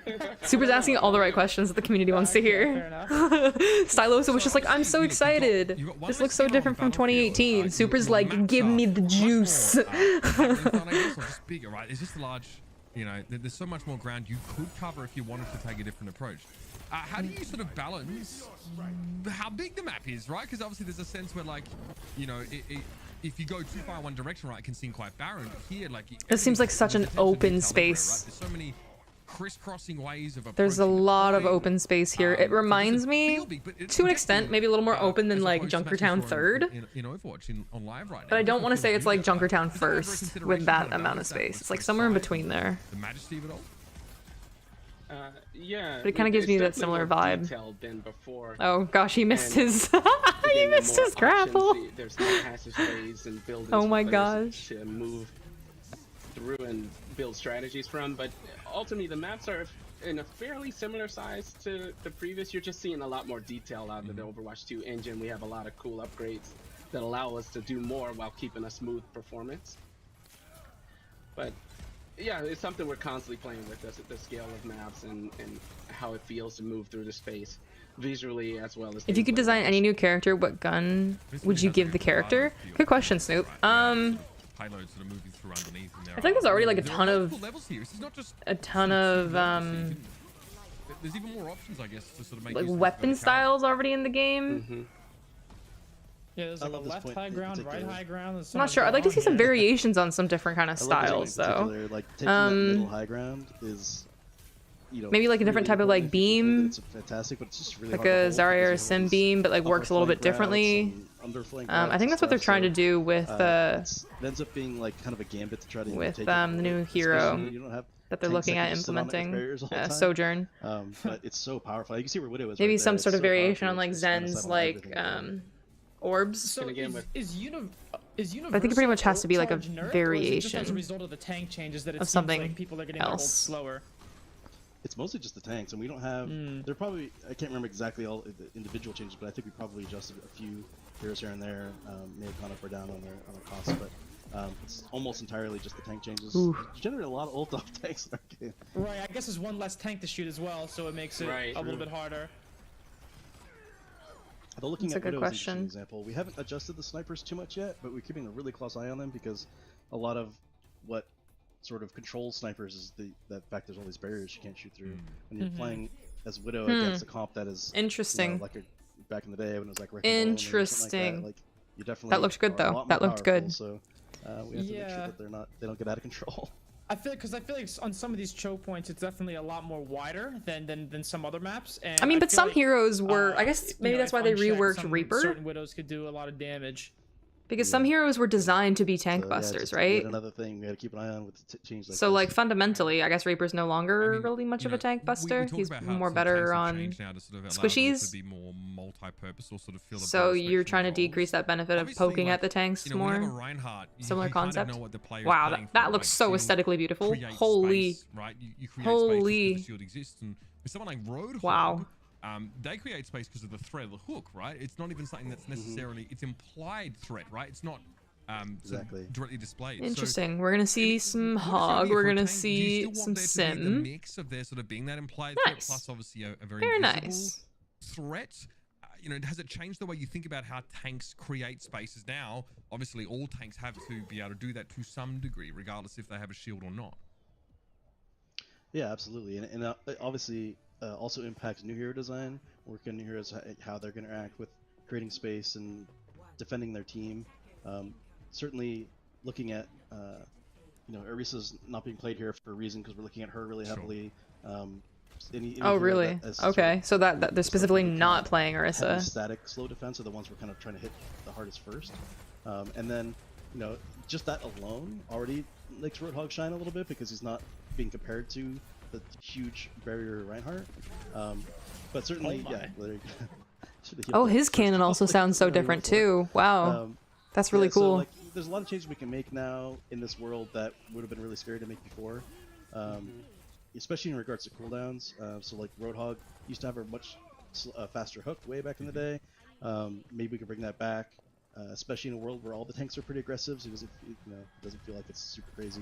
We still want to make sure there's enough like counterplay. His hook sounds the exact same though. And then we had no opportunity to attack because we just hooked again right afterwards. So it's certainly a balancing act, but a lot of the. What do you mean by performance difference, Ryan? Sort of tankiness can be just in the hero themselves now, because if you get to go in and be threatening, like with all this extra damage, and just be hard to kill, you're just creating space by existing. Nice. What an animal. On hardware and such, it'll probably take up more. Yeah. Super. I'm curious if you're it's a lot more involved. Someone who plays tank, right? And you know, you'll play, you know, main tank as we called it, or off tank. What is it that makes you sort of feel most powerful when you're playing tank? See, like there's so much more space around this hybrid map compared to New York. New York, MTD feel, you know? the point. Yeah, was so small. Well, I feel like a lot of it comes down to like. I guess it's what they're experimenting with. Right? And a lot of that currently is kind of based off of the fact of what your second tank is doing, which is obviously, you know, no longer a thing. I don't see any changes to Hog. Does he take less damage? Is his E on a decreased cooldown? Like, what is his like defensive? As opposed to like your off tank or secondary tank. I'm pretty sure it's the same cooldown. Being in coordination with you. Because the supports now, they only have to focus on one tank in particular, as opposed to, you know, having to split it between two. And I feel like that's probably gonna have to give a lot more. Tanks are gonna have to play a lot more, I guess, assertive, because they can't really rely on their other tank to make the decisions for them, or like to, you know, help them out in that way. I feel like it definitely changed. I know, you know, there's a good handful of players who, you know, their selection of tank really boils down to their... Just play Sim for an extra shield, 5-head. You see them, right? You get these weird sort of Zaya comps, or you see like a lot of people just like playing Roadhog. That's their favorite tank because he does damage. You know, trying to make, you know, a player feel powerful on tank without just doing damage requires you to really think much more about game design. Oh, that was such a nasty hook. Nice hook. Doing a ton of damage, damn. Balance a tank to make them feel powerful without just pumping numbers into their primary fight. I don't see a difference on Hog. Yeah, I feel like that's probably a design philosophy that I'm maybe not qualified to talk about.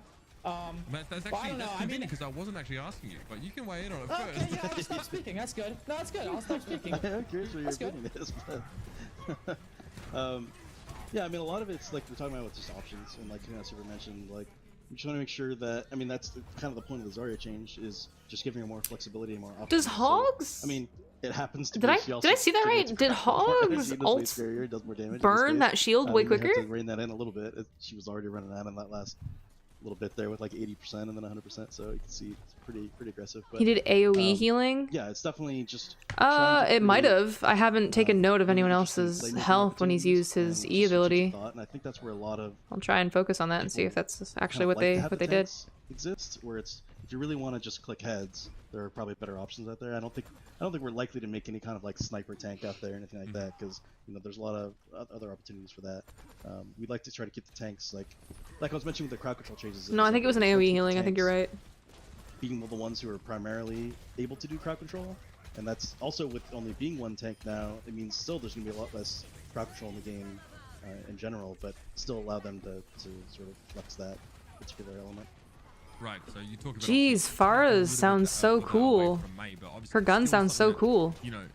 You feel like you could include in the game. It almost feels like it's a more moderated approach to it now because tanks can be the ones that bear a lot of that sort of crowd control potential. It looks like there might be a damage reduction on Hog. Battlefield that really is able to produce so much of that outside of like maybe it's a passive thing for him.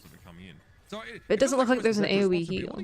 As a tank player is almost kicked up a notch there because you got to be a jack of all trades. No, there hasn't been any Sojourn gameplay there, Mason. Especially if crowd control gets reduced to a point where you're looking for to counter something specific, like you're looking for Genji Blade that then is ready, and you need to, let's say you're playing Hog, you like really want to land that hook when he comes in.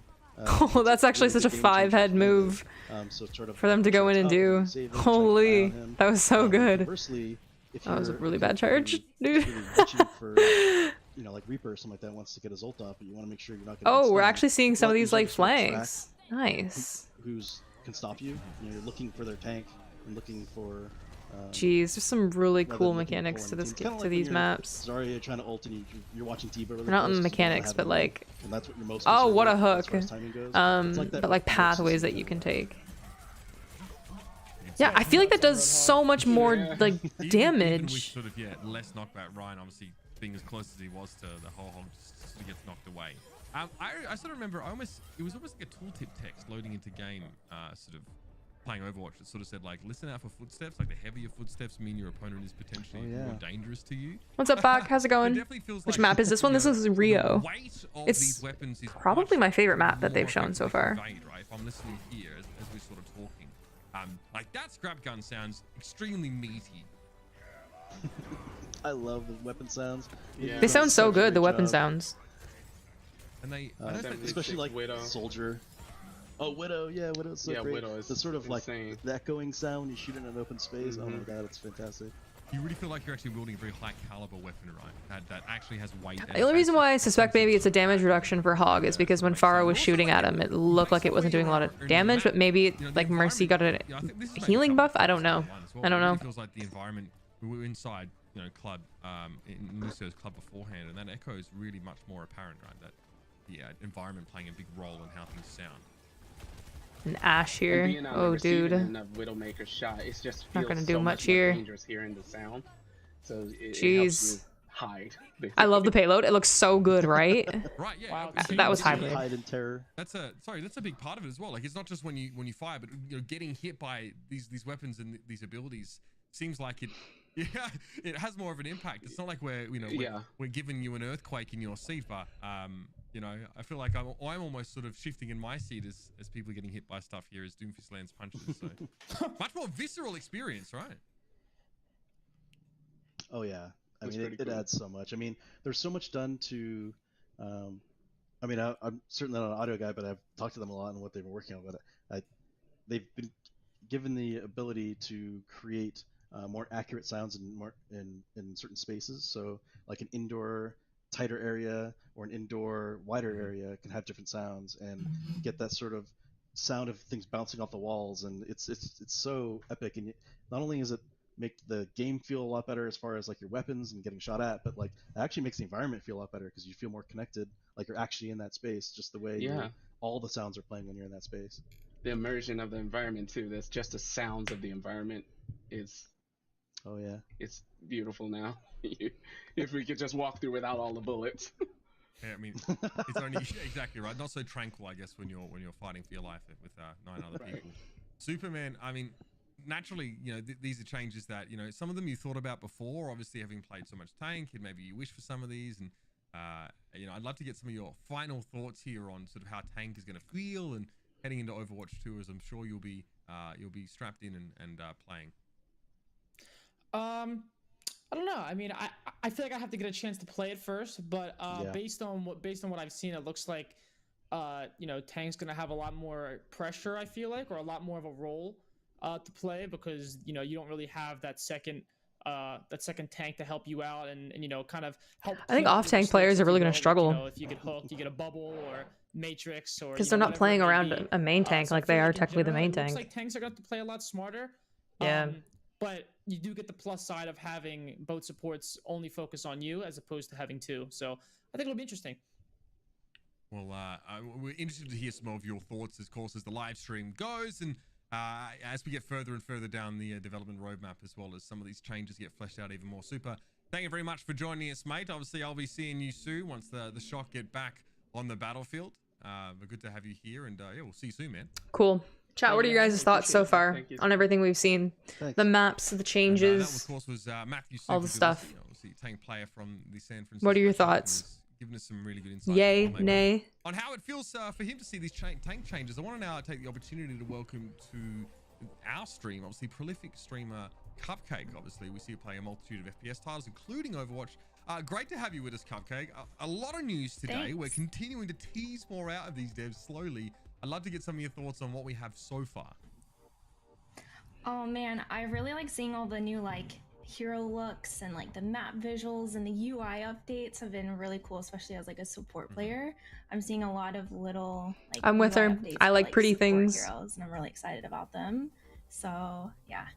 Absolutely, you and me both. Obviously, I'm a support main as well, so I'm looking forward to teasing a little bit more out of our devs. Not only, of course, about maybe supports, but a little bit more about Overwatch 2, and of course, yes, we will be showing another map in just a moment. So let's Lovely. take the opportunity to sort of bring these devs back in. Of course, obviously, Jeff and Dion have given us some great thoughts so far, because something that was teased. It does look fun. BlizzCon Online, and we got to see a little bit of was actually the hero looks, right? Overwatch 2 is, you know, it's a game that's set a little Give bit us further more sort hero of looks, in the future please. as far as we can tell. And Please. This is reflected in what the heroes actually look like. I don't know if Dion, Jeff, if you can sort of speak to that, because it's not just like a new hero looks. Who do you think they're going to show next? Who do you think they're going to show next? We can see the passage of time being implied with some of these new looks.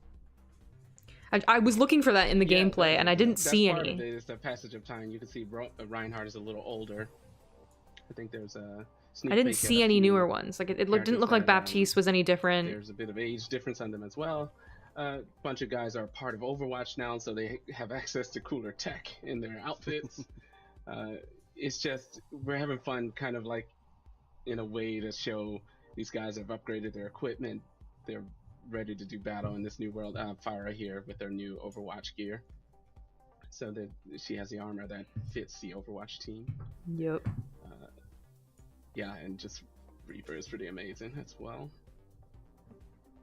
Show us new ones. Sort of more high tech in a sense as well. Yes. So please. You know, I love that you kind of. Because I didn't say please, right? Please. You're kind of teasing little bits of the story or how the world changes out as we go. So that's just, you know, building my appetite up. I can't get over Widow. Widow looks so freaking good. I absolutely am in love with her braid. I mean, you see, obviously, Widow her hair. Got a change of hairstyle Crazy. as well.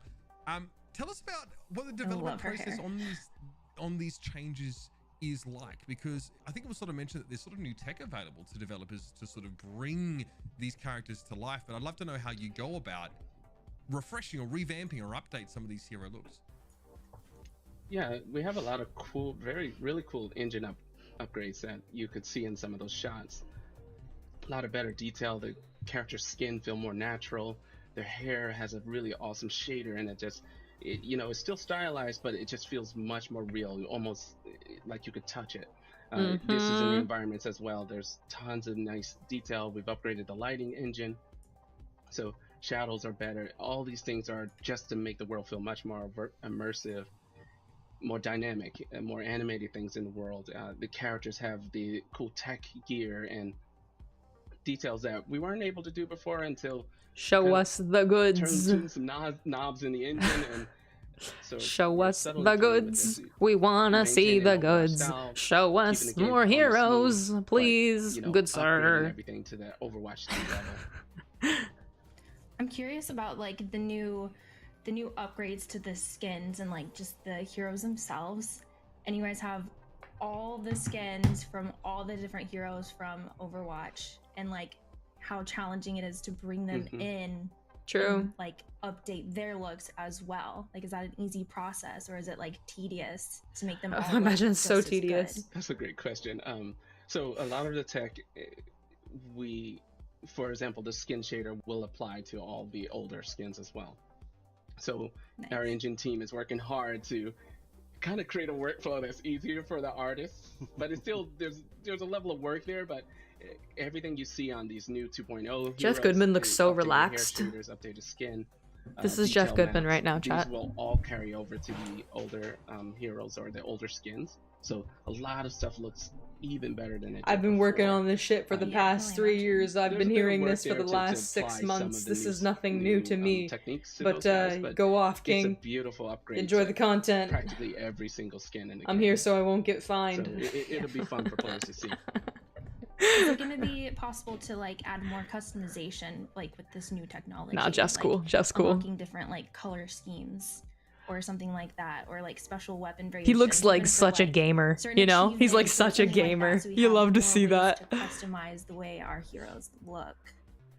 An amazing question, but you have to wait and see. That's not a no. Okay, wait. That ain't no. That's not What is not a yes either? Like, It's not a yes either. It's not a yes what either. about like mixing and matching like skins and weapons? Is that going to be possible? Like I using a doubt that weapon one. from Yeah, one I skin? doubt that one. Yeah. Because like that would be so much fun. Like you get Right. creative with that. Can you imagine? Like, oh man. Now, I mean, Ugh, we're okay. already... Creator's getting way too we're off ambitious, to the asking races for here so already. much. Like, can we get like community skins? Can we get There's a lot of like fun stuff in all store. these ideas? You do have something new to show It's like my us, favorite though. part is the visual. So. Well, speaking of Yeah. which, Thank okay, you. Dion has a new hero to show us. Dion, do you want to talk us through this one? New hero. So this one will be, I think he's a Torbjorn. Yep. So this is Torbjorn Cool. 2.0. Cool. I wasn't expecting us to see Torb. He has a bit better technology and gear.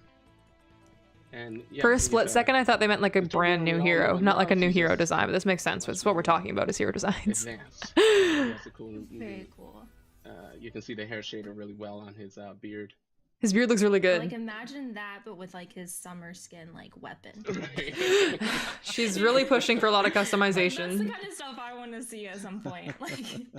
So that, I mean, you can definitely see. I mean, some of the changes are big, right? They're vibrant, and obviously, you know, you can definitely see the Yeah, they passage of look time in great. Torb. And some are subtle. You know, it's the patches on the knees of his jeans. It's the connectors between the hardware that he's using, the goggles that he has. And I mean, you can, Right. you True. can see this gregarious attitude from him very clearly displayed, though. I think that's very much still been brought to life. It looks so good. And you know, we want to upgrade the characters, but we don't want to lose that silhouette that's familiar to players. You know, he still looks like Torbjorn from a distance. He just looks better and more detailed up close. But It's just the he detail, yeah. Like there's maintains more that pixels silhouette we and come stuff, to know and more love and like to 3D. shoot at. So Just keeping up with the there's, times. some of the Extra Howl. props to the VFX team for doing some like the next kind of 2.0's VFX on his pack there. Looks great. It's like Right. smoke coming off. Yeah, it's a serious I didn't even notice that. modernization That's awesome. of, you know, yeah, not just obviously how his skins look, but how he behaves in the game and how he interfaces with the world that he's put in. Let's shift gear here and talk a little bit more about our next map.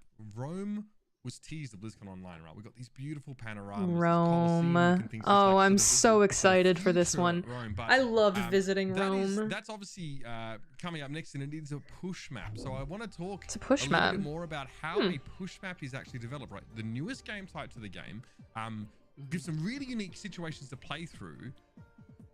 Let's delve in a bit deeper. I have to Oh, this assume, looks right, like beautiful. there has to be some symmetry to the map. I'm sure is that Wow, sort of, this looks so beautiful. okay, what's important when designing a push map? I Let's love start there. this.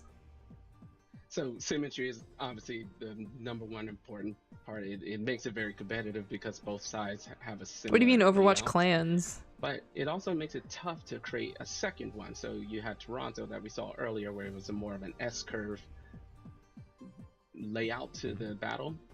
In Rome, you'll see it's kind of a C. You kind of cut through the Colosseum. It becomes tighter when you reach the robot. Once you Looks see the so players beautiful. play. This one was where we really found the way. Okay, this is how we make iterations on push.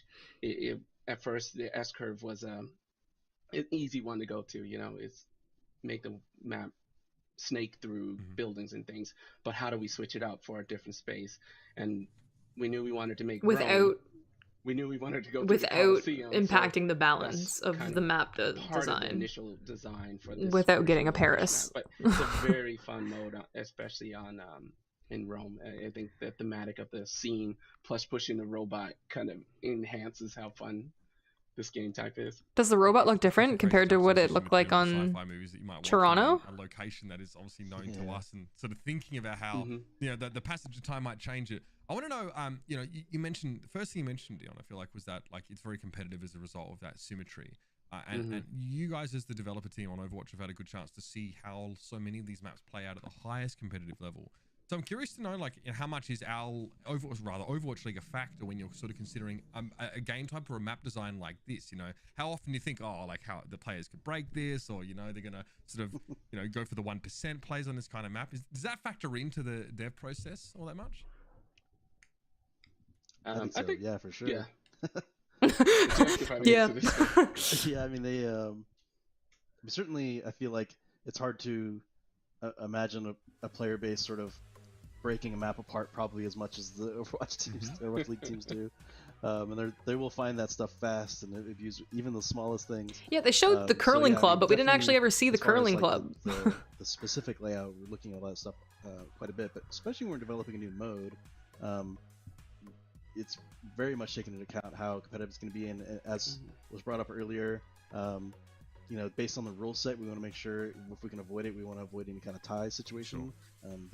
But I wonder if because they want to try and avoid a tie situation, if they're going to include like a surrender option or like a vote to tie option. You know, you get a point, and then the other team can, maybe it's multiple rounds, and each push is that like if the majority vote to tie, then you can tie and the game closes. And you lose some of that sort of epic tension of pushing it those last little bits and people fighting. Because I mean, we experienced that literally just this week, I think, where we had a cheater in our game and the game didn't close. Thinking about how they're going to be played. And luckily, we were on a map that we could tie. Matches that came down to 2. Like there needs to be better. It's such a fun. Just you feel good. Better security measures in place for players to be able to control that sort of thing if they happen to get into a situation like that.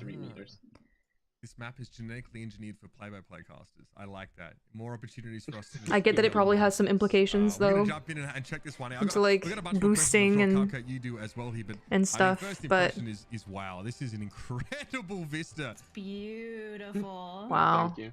Wow. That's so beautiful. Stunning stuff. We talked about, you know, Dion, you mentioned like the S. They look slightly different. Thing, but it looks like there's some twists and turns here. It's almost like the path overlaps itself as well at some points. It does. There's a little bit of C shape, and then there's this bridge overpass that's pretty fun to encounter. I think I'm curious to see. I love the architecture design of this map. It looks so beautiful. Yeah, I feel like the two big features on this map, and we'll see it right away, is the first a lot of it really does feel like you're, under the Colosseum, basically where the in like Rome, like Spain, that just kind of area, and Italy, that a little bit. You know, it kind of like looks sort of simple in basic geometry, but is like the subtlety there. We haven't seen any Junkrat yet, so I guess we're not going to see any Sigma either. And you can see from tanks. These are blocked off, and certain of them are open. As far as we've seen everyone else. We've seen Ryan, Winston, Ball, Zarya, Hog. In fact, you see the tops are actually open, so fly over them. So we still allow some flanking routes. Yeah, it's just Orisa and Sigma that they don't want to show us. They mentioned why they're still not showing Orisa because they want to change her a ton, but they haven't mentioned Sigma. A massive meta iteration on it is great. Right. So we'll see it here. that quality of life trains on Winston's bubble. It does not go unnoticed, by the way. The duration. Even of the bubble Anna's remaining, being shown on the HUD. cannon sounds so much different. Oh yeah, yeah. I love that. What an anti. Sorry, I mean, I just love the curvature actually sort of. It actually reduces line of sight, right? So it feels so deathmatchy. Like, do you guys get the feeling that this is that push is kind of like deathmatchy? Even that small tweak, you know, has balance implications that I'm sure you've thought about. Does the word leading mean that they're literally just pushing the thing, or does it mean that they're leading in the game? HUD that's gotten a change, right? It seems like.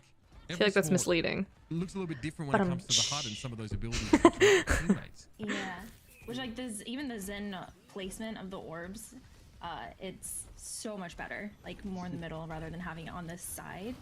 This is the bridge that they were talking about. Really nice. That I imagine is a bit tough because there's so many different angles. Like it shows when Mercy's healing somebody Jesus. a lot more clearly. And I like having the domed that tracer, man. I like I wish to see more with Anna. Like I would love to see with Anna having it show like who she slept, like on the UI. Oh, that's a cool idea. Yeah. That is a cool idea. That would be so cool. Especially because, you know, I feel like I have to tell my DPS player that's in the enemy backline, I don't know if you saw that, but I just let the far out the air and they just I slept someone, yeah. Yeah, I like that idea a lot. Yeah. Or sometimes you throw one, you don't know who it hit, like because there's so much going on. You're like, okay, I definitely slept someone, but I'm not sure who it was. I just want to play this like so badly, chat. I don't know about you guys, but you sleep against you accidentally. I just want to play it. I don't care if it's got a lot of bugs and kinks. I want a beta so badly. Please, Papa Aaron, please give us a beta at the end of this. Your screen sort of, on live, your screen sort of takes on like a sort of a very slight non-intrusive glow. But it seems here you've also changed how it's indicated to you that Mercy is sort of damage boosting you. Is that also the case with like a nano boost, for example? I can't remember if we've actually changed the 1P nano boost effect. I don't think we have yet. Gotcha. I don't remember, but in general, there's like, you know, great big passes going across. I mean, really across the team. I mean, you can see the skin passes, and those emails get sent out all the time. Interesting. I just realized that when Mercy's healing you, it actually shows you where she's standing too. VFX updates. Look at There's like an arrow making and sound, of course. So it's kind of just to awesome which direction she's in from you. That's really nice. That stuff, just sort of seeing that stuff crossing the email and the examples being sent out. The game was never objective based, really? What do you mean? That's how you win the game. Sure, your inbox is sort of. It's always been objective based. I sort of wonder what the look. It was cap the point, push the payload. Like it's always been objective based. Sort of, there wouldn't be sort of further maps developed for right. The focus would no longer sort of be on that. So I'd love to know what the sort of thought process is between sort of the removal of assault, or 2CP as it's fondly known, and the addition of push here. I get that they're going for like an overhealing thing here as well. History, actually. That's probably was. But I don't know. Most of the people who really follow the game closely are. Yeah, I guess it doesn't really matter if you know which kind of type it is. The assault map, or 2CP as it's called. A lot of people had a lot of concerns with it, and I mean, I guess it would be nice to know if you have a Lucio and a Brig, and your Lucio and Brig rally at the same time, that you know like which is armor, none of them ever really like how long that's going to stay versus like your beat overhealing is going to fade out slowly. I always feel bad because one time I had a new designer join, and one of the first things he gave me was rare like, scenario, I'm sure, but still. Like, the hardest problem ever. Go ahead. I don't know exactly how I feel about like, that. Oh, that's kind of rough, actually, in retrospect. Good job, TWO. So, you know, you're doing great, buddy. Keep it up. Look at him. He's doing so much work here, y'all. We'd have to make so many changes to get. What's up, Nicholas? How's it going? Like, is it even the same mode anymore? And at that point. Yeah, you could really see the change in her DM there. She held it for so long. Change it to that degree. So that's kind of how that ended up coming about. And doing good. Nice. Glad to hear it. So that's kind of spicy, Jeff. You're trying to say that there's other modes in development. Are you trying to imply that? Like, look how tough this thing clearly is for him to actually be able to push. And he's about to push it up a hill, too. Their experimentation right now. They should give, like, some really cool interactions, like how you can wave at Bob. You should be able to wave at, like, TWO. We experimented a lot with New York before landing on the mode that we chose. I mean, it seems like so many possibilities for that kind of map, right? Right. He's just so unfazed by all this fighting happening around him. BlizzCon, the shipping version actually changed, you know, to try to fix 2CP. I would love to see him be able to when the game like first came out. like dance or something. I don't know. Actually, the version we shared and the version that shipped with the game was pretty different from the choke point standpoint to try to address some of the 2CP challenges. So we just left that spot in the map. Oh, sorry, Dion. I didn't cut you off. And that was it. Yeah. You win the team fight, then you get to the objective. I mean, yeah, but you can win the team fight and never touch the objective and lose the game. We just left was, it's like this, like corkscrew, basically. And it's super Like, do you know what I interesting. mean? Like, technically speaking, Yeah, you like, could goes wipe out the basically entire goes on itself team and goes over and then just itself. never go cap the And, point, it's super weird. and you don't win the So you game. go under, in this case, you go to the right and then back up and then cross over itself. It is a really interesting point to play. In fact, when we were first playing it, I remember we had our first feedback session where it was like, I don't know. TWO's just over here, just like, these boots are made for walking, and that's just what they do. Very impactful. And so we were like, I think that means we keep going with it, keep play testing it, and keep iterating. So obviously, having a big impact is almost more important if you can get the good stuff of it. So after a lot of iteration, it's definitely persisted and it's become kind of the most interesting spot to play around because There's it's a lot like, of drama there. yeah. The flanks, you can flank from on top to drop down below because you have to go under this pass. And if you just sit in the middle of that pass as Reaper or something like that and just drop down, of course you got to worry about gonna be jumping up on you or something. There's actually a little wall on the right you can climb up right there if you're a character that can climb or a grapple or something. So it's just like this. When you're going through that after playtesting this map enough and playing enough, when you're going under that pass, it's the most like anxiety-inducing spot. It's just like, Yeah, this bridge looks like it's like super tough. There's so many angles here. Like, okay, what is about to happen here? Where are they going to be coming from? And it's like There's a sneaky little alleyway in there too. A tiny once you're under the bridge, there's an alleyway there. Reaper 76. There's a lot of So it's fun like encounters. Gibraltar, right? You go through that first or underpass, and you just know it's a little too quiet. You know that someone's going to show up and clap you. This is really cool, though. I mean, I'm loving this. It looks like, I mean, the verticality difference between sort of playing in this initial sort of bend and then outside on the corkscrews is huge. Like, It's very different. Comms almost to try and make the most of it. Cupcake, we've seen now a good, decent bit of roam. I'd love to get some more of your thoughts here. I love the gun sound effects. I mean, I think it's absolutely beautiful. I love all the like architecture and everything in it. I was fascinated when I was watching the preview during the BlizzCon line on it, and I would, you know, love to get in there and like just go explore it and look around and. Like, Oh, I just realized that it actually shows how far blue team needs to push it in order to win. The best way to go about this is because there's a lot to it. It's a little confusing, like looking at it from like this perspective, but I'm sure once you get in there and you actually like play it, it makes a lot more sense, you know. Definitely will. Even at 5v5, yeah, you definitely have the feeling of like franticness or hecticness, you know, sort of around the bot. Yeah, exactly. And this seems like a game mode that's catered to like giving these like adrenaline sort of pumping moments of overtime, right? Oh yeah. It seems like there's a lot of overtime moments. A lot of overtime What I love, though, moments. is that these buildings don't just seem for decoration. Like even look up at the top right side, right? Like all these buildings you can go in. There's so many more of these nooks and crannies that you can. Yeah, that's actually soldiers. explore. That seems like a way more Gonna intense get wrecked. design process Yes. as well, because you have to think of everything. You cannot leave a stone unturned when you sort of turn this tapestry Exactly. into, you know, something vibrant like this. That overtime is interesting. I feel like that's something that needs to be looked at. There it is. So Rome, Mentioned your it before. First look of, obviously at some gameplay on Rome. A beautiful map, and my God, yeah, I really think that those shot callers out there are going to have to be thinking a mile a minute just how they can take advantage of the sort of topography of the map as it sort of changes. Really exciting stuff. I mean, we already sort of got a feel for the game mode, but it's crazy just how different. I don't know if you feel the same, Cupcake, how different this feels from Toronto, even though it's the same game type, but the map sort of changes the feel and the flow so much. It does, yeah. It definitely feels a lot different.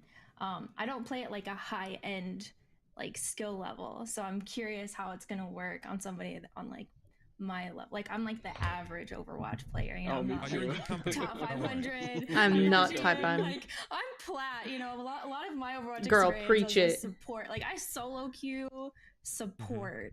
You know, like it's the. Thank God they don't have so like. I mean, they've had Owl on there. You know, I have my I'm glad they team, have my just tanks, someone like, from Plat "Bring Chat your in there, you know. Jenkins in," and I'm like, okay, here we go, and I'm just trying to like keep up, you know. So I'm curious, you know, how that's gonna go on like as like Plat games, you know. I mean, I'm sure I'm going to find out because I sure as heck won't be playing in any other rank than Plat myself. You're not going to be Me too. experiencing. Hey, really quickly, So y'all know how I feel, okay? Yeah, I mean, yeah, like I said, you're in good company. I'll make no bones about my standing in the game. That was incredible. Thank you, Jeff and Dion, for walking us through Rome. We started from that sort of vibrant sort of overlook, and then we were straight into the action. I really love just the juxtaposition of sort of the futuristic tech plus a really historic location.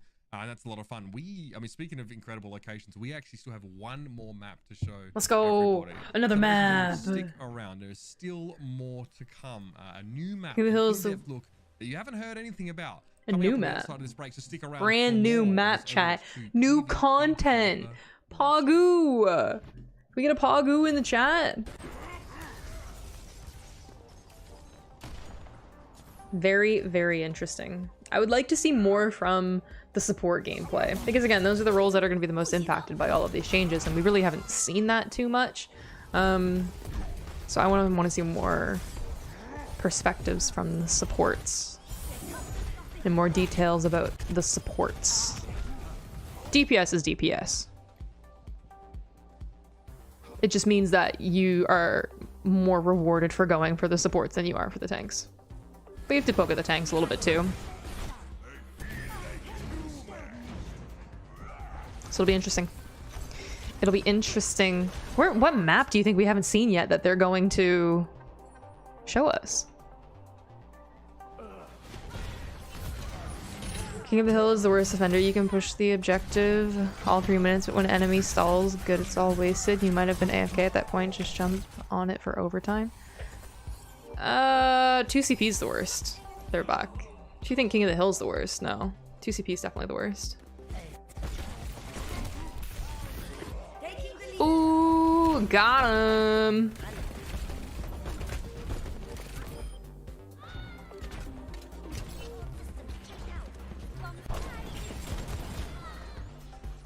Dang. Why are you throwing Bob there? It's a bad Bob spot. This seems so hectic. This seems so hectic. I feel like it really favors Brawl, which makes me sad as an Ashe main. Did he boop it for damage? He booped it for damage. The devs are gold players, confirmed. Oh, Aaron's Welcome back, everybody, as we get ready for our final map of the day. Thanks to Last map all the chat. other, content creators that dropped by the stream. It was a ton of fun to have them. Back to the original crew though. As I know a lot has changed, obviously, with Overwatch 2's PvP. A lot changed with Overwatch 1's PvP throughout the eternity, but I think like this is a pretty drastic kind of change from what the players are used to at home. I guess for the players at home now, like what can the expectations be? Obviously, like you guys have mentioned, a lot of this is still work in progress. Yeah, that's it's a great point to bring up, and I think it's important to recognize that while we're really excited about a lot of the changes, Them that we're slow-mo making to shots, the game, highlights, I think dude. there's probably a lot of people Hell watching yeah. the stream that can't help but wonder how it's going to affect them, and Yeah. like, we have a lot of tank players in the game. We have a lot of off-tank players in the game. And something that you said Not as much as we'd resonates like. with me, where Overwatch has changed over the years. We talked about, before we had hero limits or before we had roll lock, like GOATS was a very popular part of Overwatch for a long time, where That was right before me. People were actually running 3 tanks instead of 2 tanks. And I think one of the things that has always been a part of Overwatch is the game does change over time. And I know that for some people,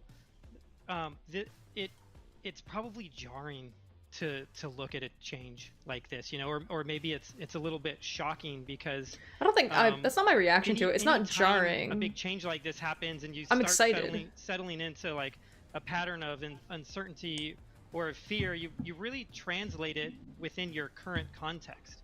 But the game, I just think focus needs to be continue shifted evolve elsewhere and continue first. to shift.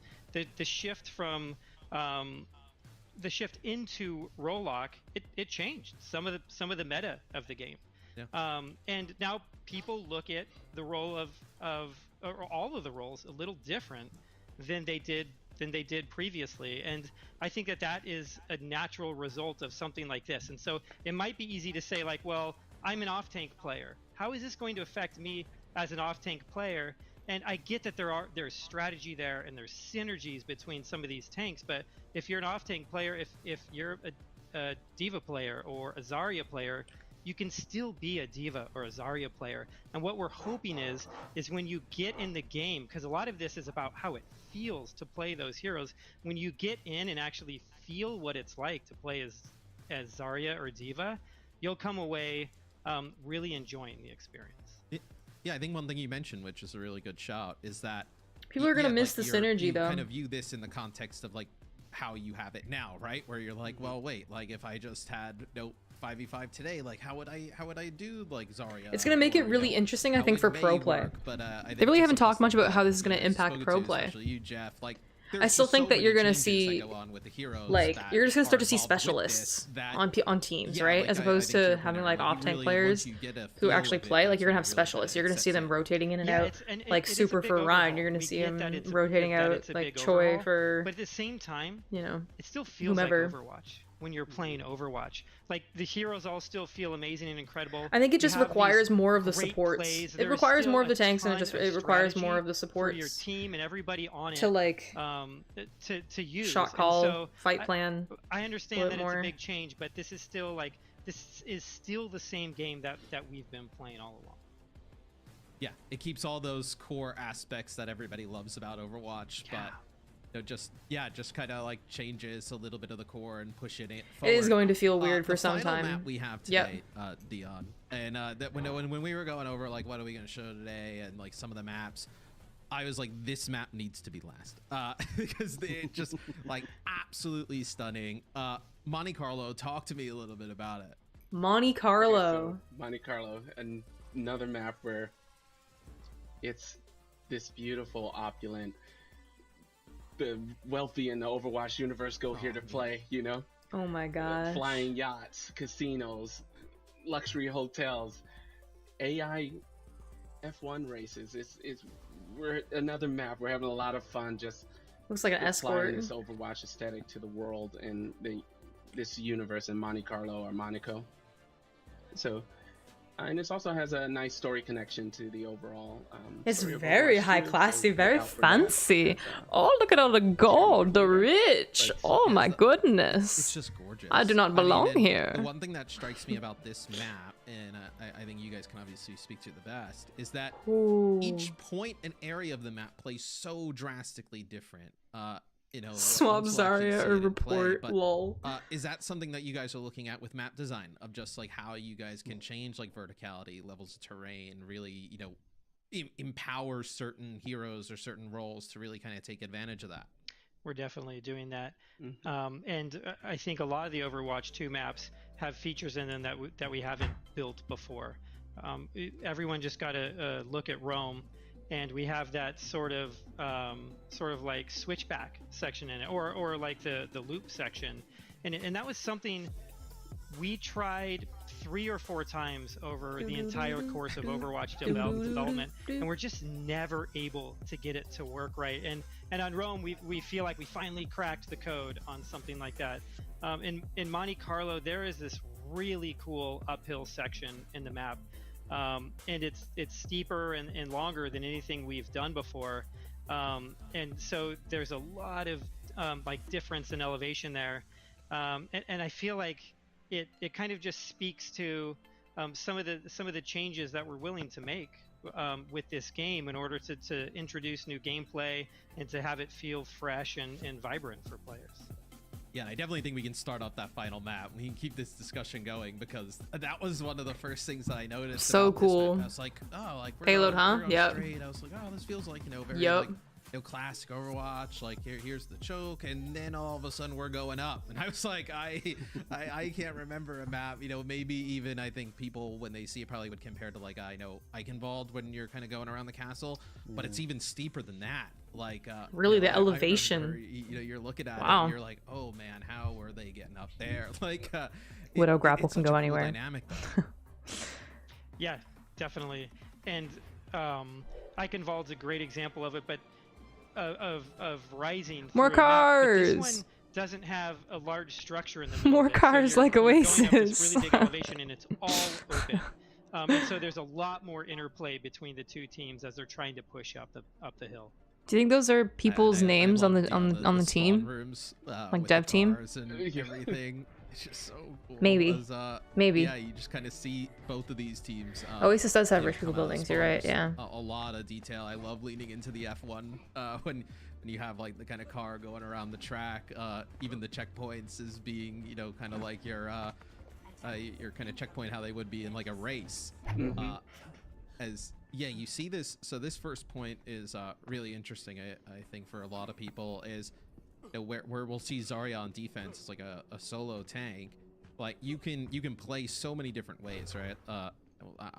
I've seen people play like really close up by like some of these staircases, a little bit further back. You can play the snipers up on the bridge. You can play like soldier up on the bridge. I think just adds so much more dynamics to play. Yeah, and you definitely. can see the payload is another. We're having fun with the payload here. Yeah, really, they're having a lot of fun with these payload designs. F1 car race. So. You know, creating the escort maps, how does that different from, you know, some of the other They're holding so far back. You know, like push, you know, like you know, hybrids controls, like. Is there a different type of philosophy when going in to start like a map, you know, for escort versus some of those other modes? Yeah, there's a lot of differences between these types of modes, and when you I'd pay just for the payloads. Lol. Like one of the things you always have to think about is where the spawn rooms are going to be and how you're going to get out of the spawn rooms. And obviously it's different. Coming out of a spawn room is different on a payload map than any of our other map types because you immediately start interacting with the objective.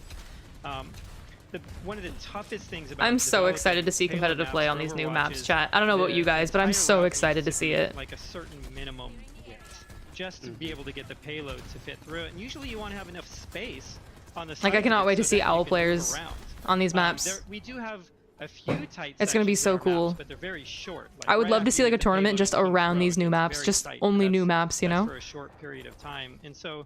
When you do start making these wider oh my areas, god, it becomes very how did Mercy get out of that? Sight lines, and it gets easy to make very long sight lines through the map where it no longer this is an really interesting feels push. like an Overwatch map anymore because we really try to control those things. And I think it's why you see that a lot of the payload maps they do weave back and forth a lot, and so much of that is about controlling sight lines. What about loot boxes, Bach? Presenting like difficult areas for a team to push through. Oh, this is the hilly section. Yeah, so I was gonna say that's the area of verticality where, like, there's a sniper perch up here. It's kind of like that, you know, right hand side if we're looking at it. But yeah, just this poses so many different obstacles for teams. But I also think it's kind of presents I see what multiple they're ways to saying. Play where. You see right now the verticality. Sorry, but like you could play really fast and kind of dive up onto the high ground. Like you can play really slow, kind of work your way around. It's interesting. This actually kind of just rolling on through. Yeah, really. Zarya seems to be the tank choice of the day. Yeah. And like I said, that change is pretty new. But like pushing it past that low ground, high ground is just huge. Making a payload map, they're pretty large maps for an Overwatch space. So we want the visuals to kind of change as players complete objectives. The world looks different to them. You know, it was flat before, and then you reach the first objective, and now you're on the hill, and they'll move into the hotel. Yo, Ash v Widow, so let it happen. Visual progression to kind of your completing. Aw, she got healed up. You feel like you're making progress through the map because the world around you is somewhat changing as it goes along. Yeah, kind of like Dorado almost. Like right. if you were to kind of think of you know, a map from the live game where you kind of start through that choke area, it goes towards that high ground, and then you have that. Yo, like, Bob got in the grab. Poor Bob. For this map is one of the cooler things that I've seen in Overwatch. And It's a strategy though, back for you to hold right in front of enemy spawn doors.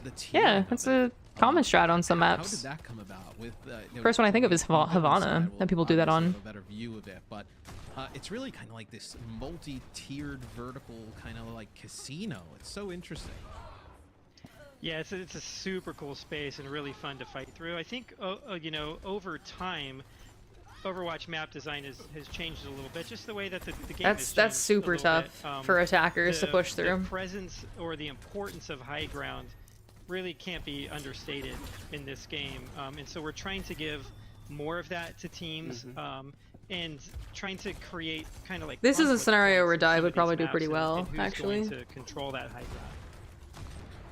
Yeah, no, I think obviously it's a shooter, Diver rush, right? Their high ground is always kind of the go-to, where Overwatch has always had the ability for multiple players to take high ground, whether it's like a Hanzo, like we just saw there, like with a wall climb, or a Widow. But yeah, with like a multi-tiered level like this, it allows everybody to kind of have some access of high ground, which brings into play, I know Ana really kind of effective here at the high ground with the grenades as we see the payload kind of go over the line, and the car will go inside of the casino. I've inside. seen a few cars inside casinos in my day. They're usually not moving though. I think Hanzo's bow. Do you guys hear that? Depending on how the day went, maybe they're moving. But oh that's my! Just my point of view. What's up? How's it going? This is the hotel portion of. This is the hotel portion of the casino. Yeah. The luxury. Cool. Yeah, and you can see the high ground in the back over Hanzo's there. bow sounded so cool. It's really difficult for us to put a lot of it into our game. Oh, this looks like Dorado One of the third. things we do in Overwatch is our stairs are very shallow, and we don't typically have any steep ramps in the entire game. And I think the game plays better that way. It feels smoother like that. But it makes it Ash got so domed. hard. It just kills the level designers on the project trying to get people up to high ground, because it takes a lot of space in order to do it. Oh, yeah, that's actually a really interesting. Just point running that over a guess pool. I've never really kind of taken a kind of it better be like a dipping like, pool. Yeah, the stairs aren't very, like, these, like, long, clearly just your feet can touch in, not your whole body. Is that just to keep everything smooth and just kind of? It's cool that they include that in like that sound animation though. So that's part of it, to keep it smooth, keep movement predictable. It's also like it can be really like kind of difficult to overcome a really steep staircase. It's almost like a wall in front of you, and you don't know what's going to be at the top of it. And so we always like for players to be able to run through our maps and to be able to look at a space and kind of develop a mental 3D image of where everything's going, of what the space is actually going to be like outside of your view. Oh my, this part's so tough. With shallower stairs, it's also easier to push up a shallower staircase and a higher staircase. And like lastly, just the way that a lot of games physics work, it's also if the Lucio beads on steep staircases or on shallow staircases. I was gonna say the only really, I guess, this corner is tough. Is the one on like Horizon Lunar Colony. This corner is tough. Where you're kind of going up towards the balcony, and yeah, that does kind of prove like some of the things that you're talking about. Where I know we've all been there, where a Junkrat is sitting on top of the stairs with Horizon. That corner is hell in terms of spacing. On the way up, it's not the best of feelings, you know. Yeah, yeah, I don't really know what to say about that. This feels like Rialto last. We are moving away from 2CP. Is there other chokes for you to get through? Like Rialto last? Can you go left or right? I love this. Yes. Area. Like, you see all okay. the soldiers sitting yeah. at the top. Like one of the cool things about this map that I definitely saw when watching it was that like the attackers can actually like access that area. Like you can go around wherever you see. Yeah, that's what I was wondering if they can. Mustache rotating around, and it's connected. That's something we haven't really seen in a lot of Overwatch maps. Yeah, we try to. We're very intentional with the way we do flanking routes, and we try to make it so that at least one team, like the team, can be aware of people that are coming on a flank. I don't know. I still think that corner looks like absolute try to hell. let you get all the way around behind the defense without having some way of knowing that it's coming or having the offense earning something like that. And we think this one's fair. We've gone back and forth on this a lot. There's been 30 different variations of this route. But I believe hopefully that. This one's fair. Depending on how your game goes, it's I fair still enough. think that's going to be just absolute hell to get through. Depending on who else is in the test. I actually have some questions from Twitter that you know. Some Questions from Twitter. I didn't think they were taking any questions from Twitter. Just really, I think things that people are Nice. interested in. For you guys, what change to you know, character buff or nerf you guys most looking forward to that you guys have played around, implemented with thus far? Wow, I mean it's a great question, you know, to ask yesterday. But I think now that we've gone over a lot of what we've been working on, there's so many changes to characters all across the board, including all the big changes to the tank role, the hero passives that we're introducing with all the other roles in the game. So as well as like some of the work that we've been doing. It's hard for sure, but it is meant to take time on the clock, so you get more fights. Really hard to Yeah. My personal one is actually. It very much feels like Rialto, last point, except even more tough than that. Which is interesting if they say that they were looking at chokes. Who's pretty tragic at it. Being able to be a little bit more. This is like selfish. Being able to be a little bit more brawly and more offensive is the type of Reinhardt play I want. On, you know, when I just charge in without talking to any of my teammates currently. Yeah, like you very much need like brawl to get through that point. In Overwatch 2 either, but I can at least put it in my Like doesn't really matter if anyone's sitting on that high ground by pool, beaming down on you there. You brawl through that UN. Which again, map geometry, right? Favors different types of team compositions, but still, I think it's even tougher than what they were probably anticipating. And they know it because they were saying they reworked it numerous times. Ooh, nice fire strike. That perfect shatter, and then you're just like, yep, I'm committing. it's such a good ability. Here's another one from Twitter. How do you guys look at May's ultimate still freezes you in place, though, I think, right? That still probably freezes you in place. We didn't see that though. But how do you guys look at that? Yeah, they just killed Diana, so I actually couldn't see. We talked a lot about that earlier. I imagine it still does because it's an ultimate. Most of the time, if a player is doing because they're bad and don't know better, it's just a bad habit. But if 6 people do it, it's a plan, is what they say. Yeah. You'd rather have 6 people focus on the wrong target, and then 5 people focus on, or like 3 and 3 or something. It's true. Coordination still prevails in team-based games. Even if it's not right, quote unquote. It feels like he needs more, and then we started getting into like, okay, well, we really need to talk about if we're gonna keep these separate, or are we just making changes to the base hero? So a lot of the, like for instance, the current Winston alternate fire he has, where he can shoot that blast, actually came from PvE first. We were just like, that's nice that the checkpoint is right before this really like elevation difference. So we started playing with it in PvP. So it definitely doesn't look nearly as steep as like Eichenwald. Yeah, we'll totally take it, but I believe that it looks steep. It really doesn't look that steep. Maybe like a little bit higher compared to like high ground on Eichenwald 1. Yeah, and this might be... I have to mention one thing really quick because it's kind of fun. I did early on. I just had to make this. Please, May freeze here. Prototype, but I did a prototype of like a PvP VE mode. I called it, which was like a. Do they freeze? Because I think like I get the expectation that people. No, they just get slowed. Wow, even in her ultimate, they don't freeze entirely. Wow, and, it was a little dirty. That's crazy. There wasn't a lot of balancing done. It was just like, oh, let's just throw all the crazy. Her ultimate will still just slow people. It doesn't bring them to a halt. Wow, that is such a huge nerf to May.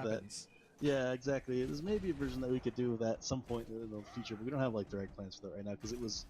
One thing came out of it like this. Lucio fun, speed out of there is just gonna make that ultimate so obsolete. I guess in contrast to where it is now, where it literally just defines fights on like maps like King's Row. That's crazy. Like as they were playing Rome, that's like literally like it changes the pace of the game. Like do you work on other game modes? And it is something that we do a lot. Actually, the push map or the push game mode came out of a whole different game mode that we were working on as we were kind of trying to solve how you would put a capture the flag into like a main version of Overwatch. We weren't The really melee kills. but push kind of came out of that. And They're trolling. They're trolling their coworkers. Really about, and hopefully it's something that we'll be able to talk to our players in the community about later. I love that. Yes. More ways to play is totally fine with me, and I'm sure the rest of the community. That must have been a crazy right click on their Ash. Something that I've actually kind of like found throughout the day, and you know, it's one of the things that's like a little bit newer to the live game. It's like the experimental card, and then some of the things you're able to do there, and try out cool things that look like they've kind of made their way in. I feel like that has been a huge tool for you guys for really just kind of testing out the April Fool stuff. You know, Jeff, I don't know if I can convince you, but give me the flying. Chat, do you think with this nerf to Mei that Mei's kind of a throw pick?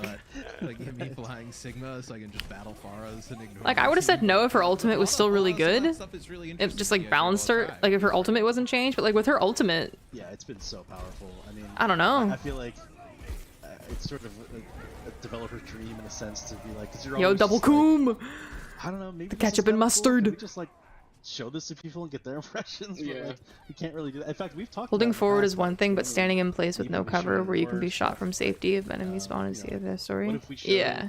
like crazy early level layouts that was just all like gray box stuff. Like, I love the sound of Tracer's gun. It's like really ridiculous. Where we're just like, here's a a stick man. It's like still her gun, but it's like it's more yeah, like shooter so as opposed to like It's futuristic. been powerful, and we're still looking at ways to sort of use it, and you know, it's just another great feedback tool. It sounds so cool. We were talking the other day, and it's like the April Fool's patch was ridiculous. Well, where you stand is important. There is a strategy to it, not in bronze, but where to stand is important. Oh, of course, positioning is everything in this game. Ultimately. Sigma's cool to fly for a day or two, but like we can't have that all the time, right? Yeah, so we see the blue team kind of approach the final area. I think blue team's gonna win this solely because they have Brawl going into this last point. How's it been, you know? Like solely. How large has the team gotten over the last few years? I feel like it's really grown a lot. The work from home is a bit of a mixed bag, you know. And when we first started, we were really worried about how productive the team would be because it's never something it's something we haven't really done before. And the team is amazing, and they actually like really rallied, and I feel like we are just as productive as we were before, and in some ways we are more productive about certain things, you know.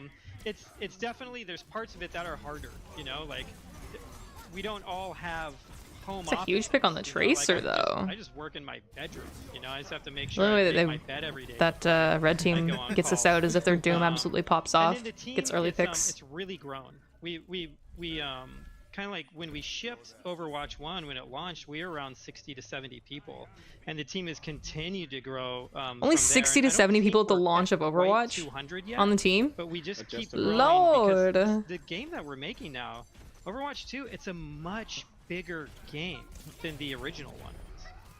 What a stick. It's even a bigger game. Oh, what a than, sleeve. Like, even when I started to hear about Overwatch 2, it was like, oh, cool, like, yeah, like, this is gonna, I want another Overwatch. And then, yo, like, huge. Everything that goes involved with it, with, like, the PvE, and, you know, now all these massive changes to PvP, like, the scope of the game is so big.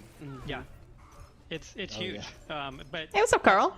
It's really exciting working Carl. on something that has that many what's up, dude? aspects to it. And the thing that I like about it, and hopefully what we're showing here today is that we're able to work on something that's new, you know, and it has all these exciting elements while still focusing on what like made the original game great. Like we are like, hey, unlucky.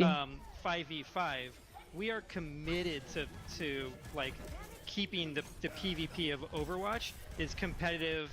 They took good positioning. They took real good positioning.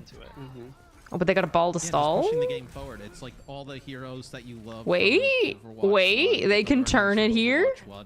Clip the Ana, you win. Right? Like, you know, pushing the game forward. You know, coming up with new kind of creative ways to play. So this Transcendence may seal the deal here. Yes. Chat, what I say. It was a little messier than I thought it was going to be, but I thought they were going to win still. That kind of concludes. Interesting. I'm sure that's cool. The devs are going to. They'll know who won and lost. I was not keeping score of the matches. I'm sure they'll be pretty angry that we didn't keep score of who won and lost. But just a really awesome showcase of the PvP side of the game today. You guys could just kind of give one lasting message to like everybody out there who's playing Overwatch 1, interested in Overwatch 2 with all these PvP changes today. What would it be? I guess I'd say thank you so much for watching. And this was a pretty in-depth like PvP update, Overwatch 2 announcement. That has been they showed a lot. Our community ever since. They showed a lot in terms of like maps and gameplay. I'd like to just give a heartful they didn't give a lot of detail though. To everyone that's watching and has been involved in our communities throughout the years. And I also want to let you know that we are still listening and we are still taking feedback on this game, and more than anything we just want it to be the best version of itself that it can be, and we're committed. That's all anyone wants. To making it that. We come into work every day kind of like passionate and excited to work on this game, whether it's so's the community excited to play it, give feedback, all that good stuff for the PvE side of the game, or whether it's the maps or heroes that we're working on for the PvP side of the game. So thank you all. Thank you for letting us build this game for all of you, because we love Thanks for doing this, Blizzard. How about for you, it was much needed. More of these. Echo what Aaron said, of course, thanks to community. I mean, a lot of these kind of changes, especially all this experimentation and things we've done starting Overwatch 2, was directly getting feedback from the community and hearing what people liked and didn't like, and hopefully that comes across. Also to mention that obviously I think I've thrown it out a lot already, but this is all like pretty early work in progress still. We're still trying a lot of stuff. There's a lot of stuff that I mentioned that isn't even in this, so you can see that we're very actively working on this stuff. So if you like see something like, I see Doomfist running around and smashing people against walls, and I can imagine somebody like, oh, Doomfist is still doing his stun combo kill, but like I suspect we'll be making a lot of changes to him, for example, especially if we do CC changes. So wonderful. It's sort of like the double-edged sword of like. That's what I love to hear. Doomfist changes. Thank you, Jeff Goodman. But I think it's you're a awesome, saint. Really, try to keep communication up and letting you guys see what we're working on. Yeah, and I echo the same thing. We have a pretty incredible team working on the game, the character team, world building, QA, more frequent updates, production, please. It's quite a crew. We love playing the game every day, and we look forward to getting it into players' hands soon. Yeah, soon. Obviously, they always just say soon. We're working with you guys on some of the stuff like this, and then some of the other members of the They always just say soon. Like your guys' passion to just make this game the best is something that how's it going, Symbols? In every conversation. So really excited to see what you guys have in store for the future of the game. Aaron, what's next? What can the community look for? I think you guys have an AMA going on. Yep, we have one coming up in just a few days. It's going to be on the main Overwatch Reddit. Or subreddit, sorry. So tune into that, and I think it's the 3 of us. Don't quote me on that. He's signing up Dion for it. If it's not you guys, you just got signed up. I'll send the. Aaron, let me know.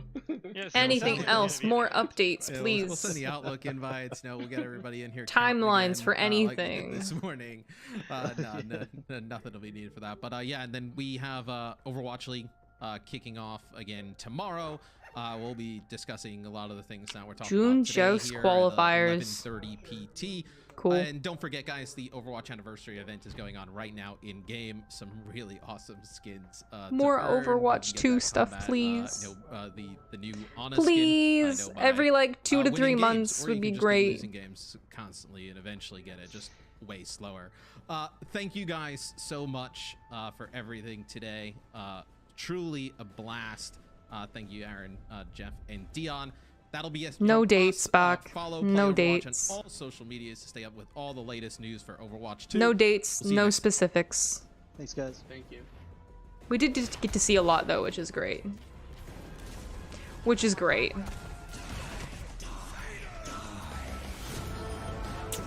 Man, chat. Man. Chat, what did you guys think of that? What did you think of that? Tell me. Are you guys really excited about some specific stuff? Or what? Or what? It was cool. I agree it was very cool. I agree it was very, very cool. I'm really excited about the new maps, the new modes. I think that's probably the coolest things to me. I think the most interesting thing though is definitely going to be how tanks and how supports are kind of reworked to fit this new play style. We'll have to keep like an update on that. I think Rio was the coolest looking map to me from that I saw today. Monte Carlo was a surprise, but Rio was just absolutely aesthetically beautiful. Other than that, we really didn't see much else. We saw some major May like nerfs, and they're really going to be tweaking back CC, which is interesting. So I wonder how that's going to play into dive and stuff as well. We'll have to learn more later on. I'd like to see more of these updates, hopefully with Aaron on the team now. We get a little more frequent updates about PvP stuff, since that is like the core, the heart of Overwatch. But yeah, that's where my head's at. It does look fun. Agreed. I don't mind it being arcadey. Yeah, I suppose. Anyways, chat. That's it for stream. Thanks for being here. Thank you to everyone who left a like. Thank you to anyone who subscribed. I am going to be live tomorrow on my Twitch at 11 a.m. Eastern time. There was like a ton of updates and stuff this week for Overwatch, so it kind of messed with my streaming schedule a little bit. So I apologize for that, but we're going to be getting on track. We're going to have a video out for you guys soon as well, right here on YouTube. So be on the lookout for all that stuff. Subscribe if you haven't already. Leave a like if you haven't already. Thanks for being here, guys. I will see you tomorrow on my Twitch. !Twitch in the chat. And yeah, hope you guys have a great night and even better tomorrow. And I will see you in the next stream. Bye bye.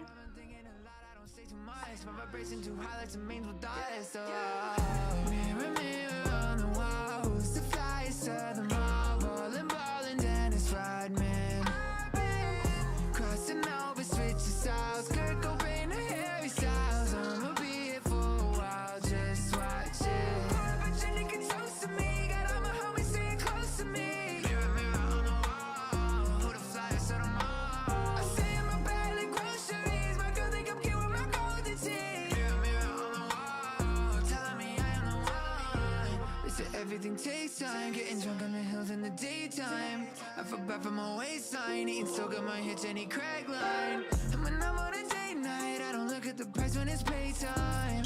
Your girl buying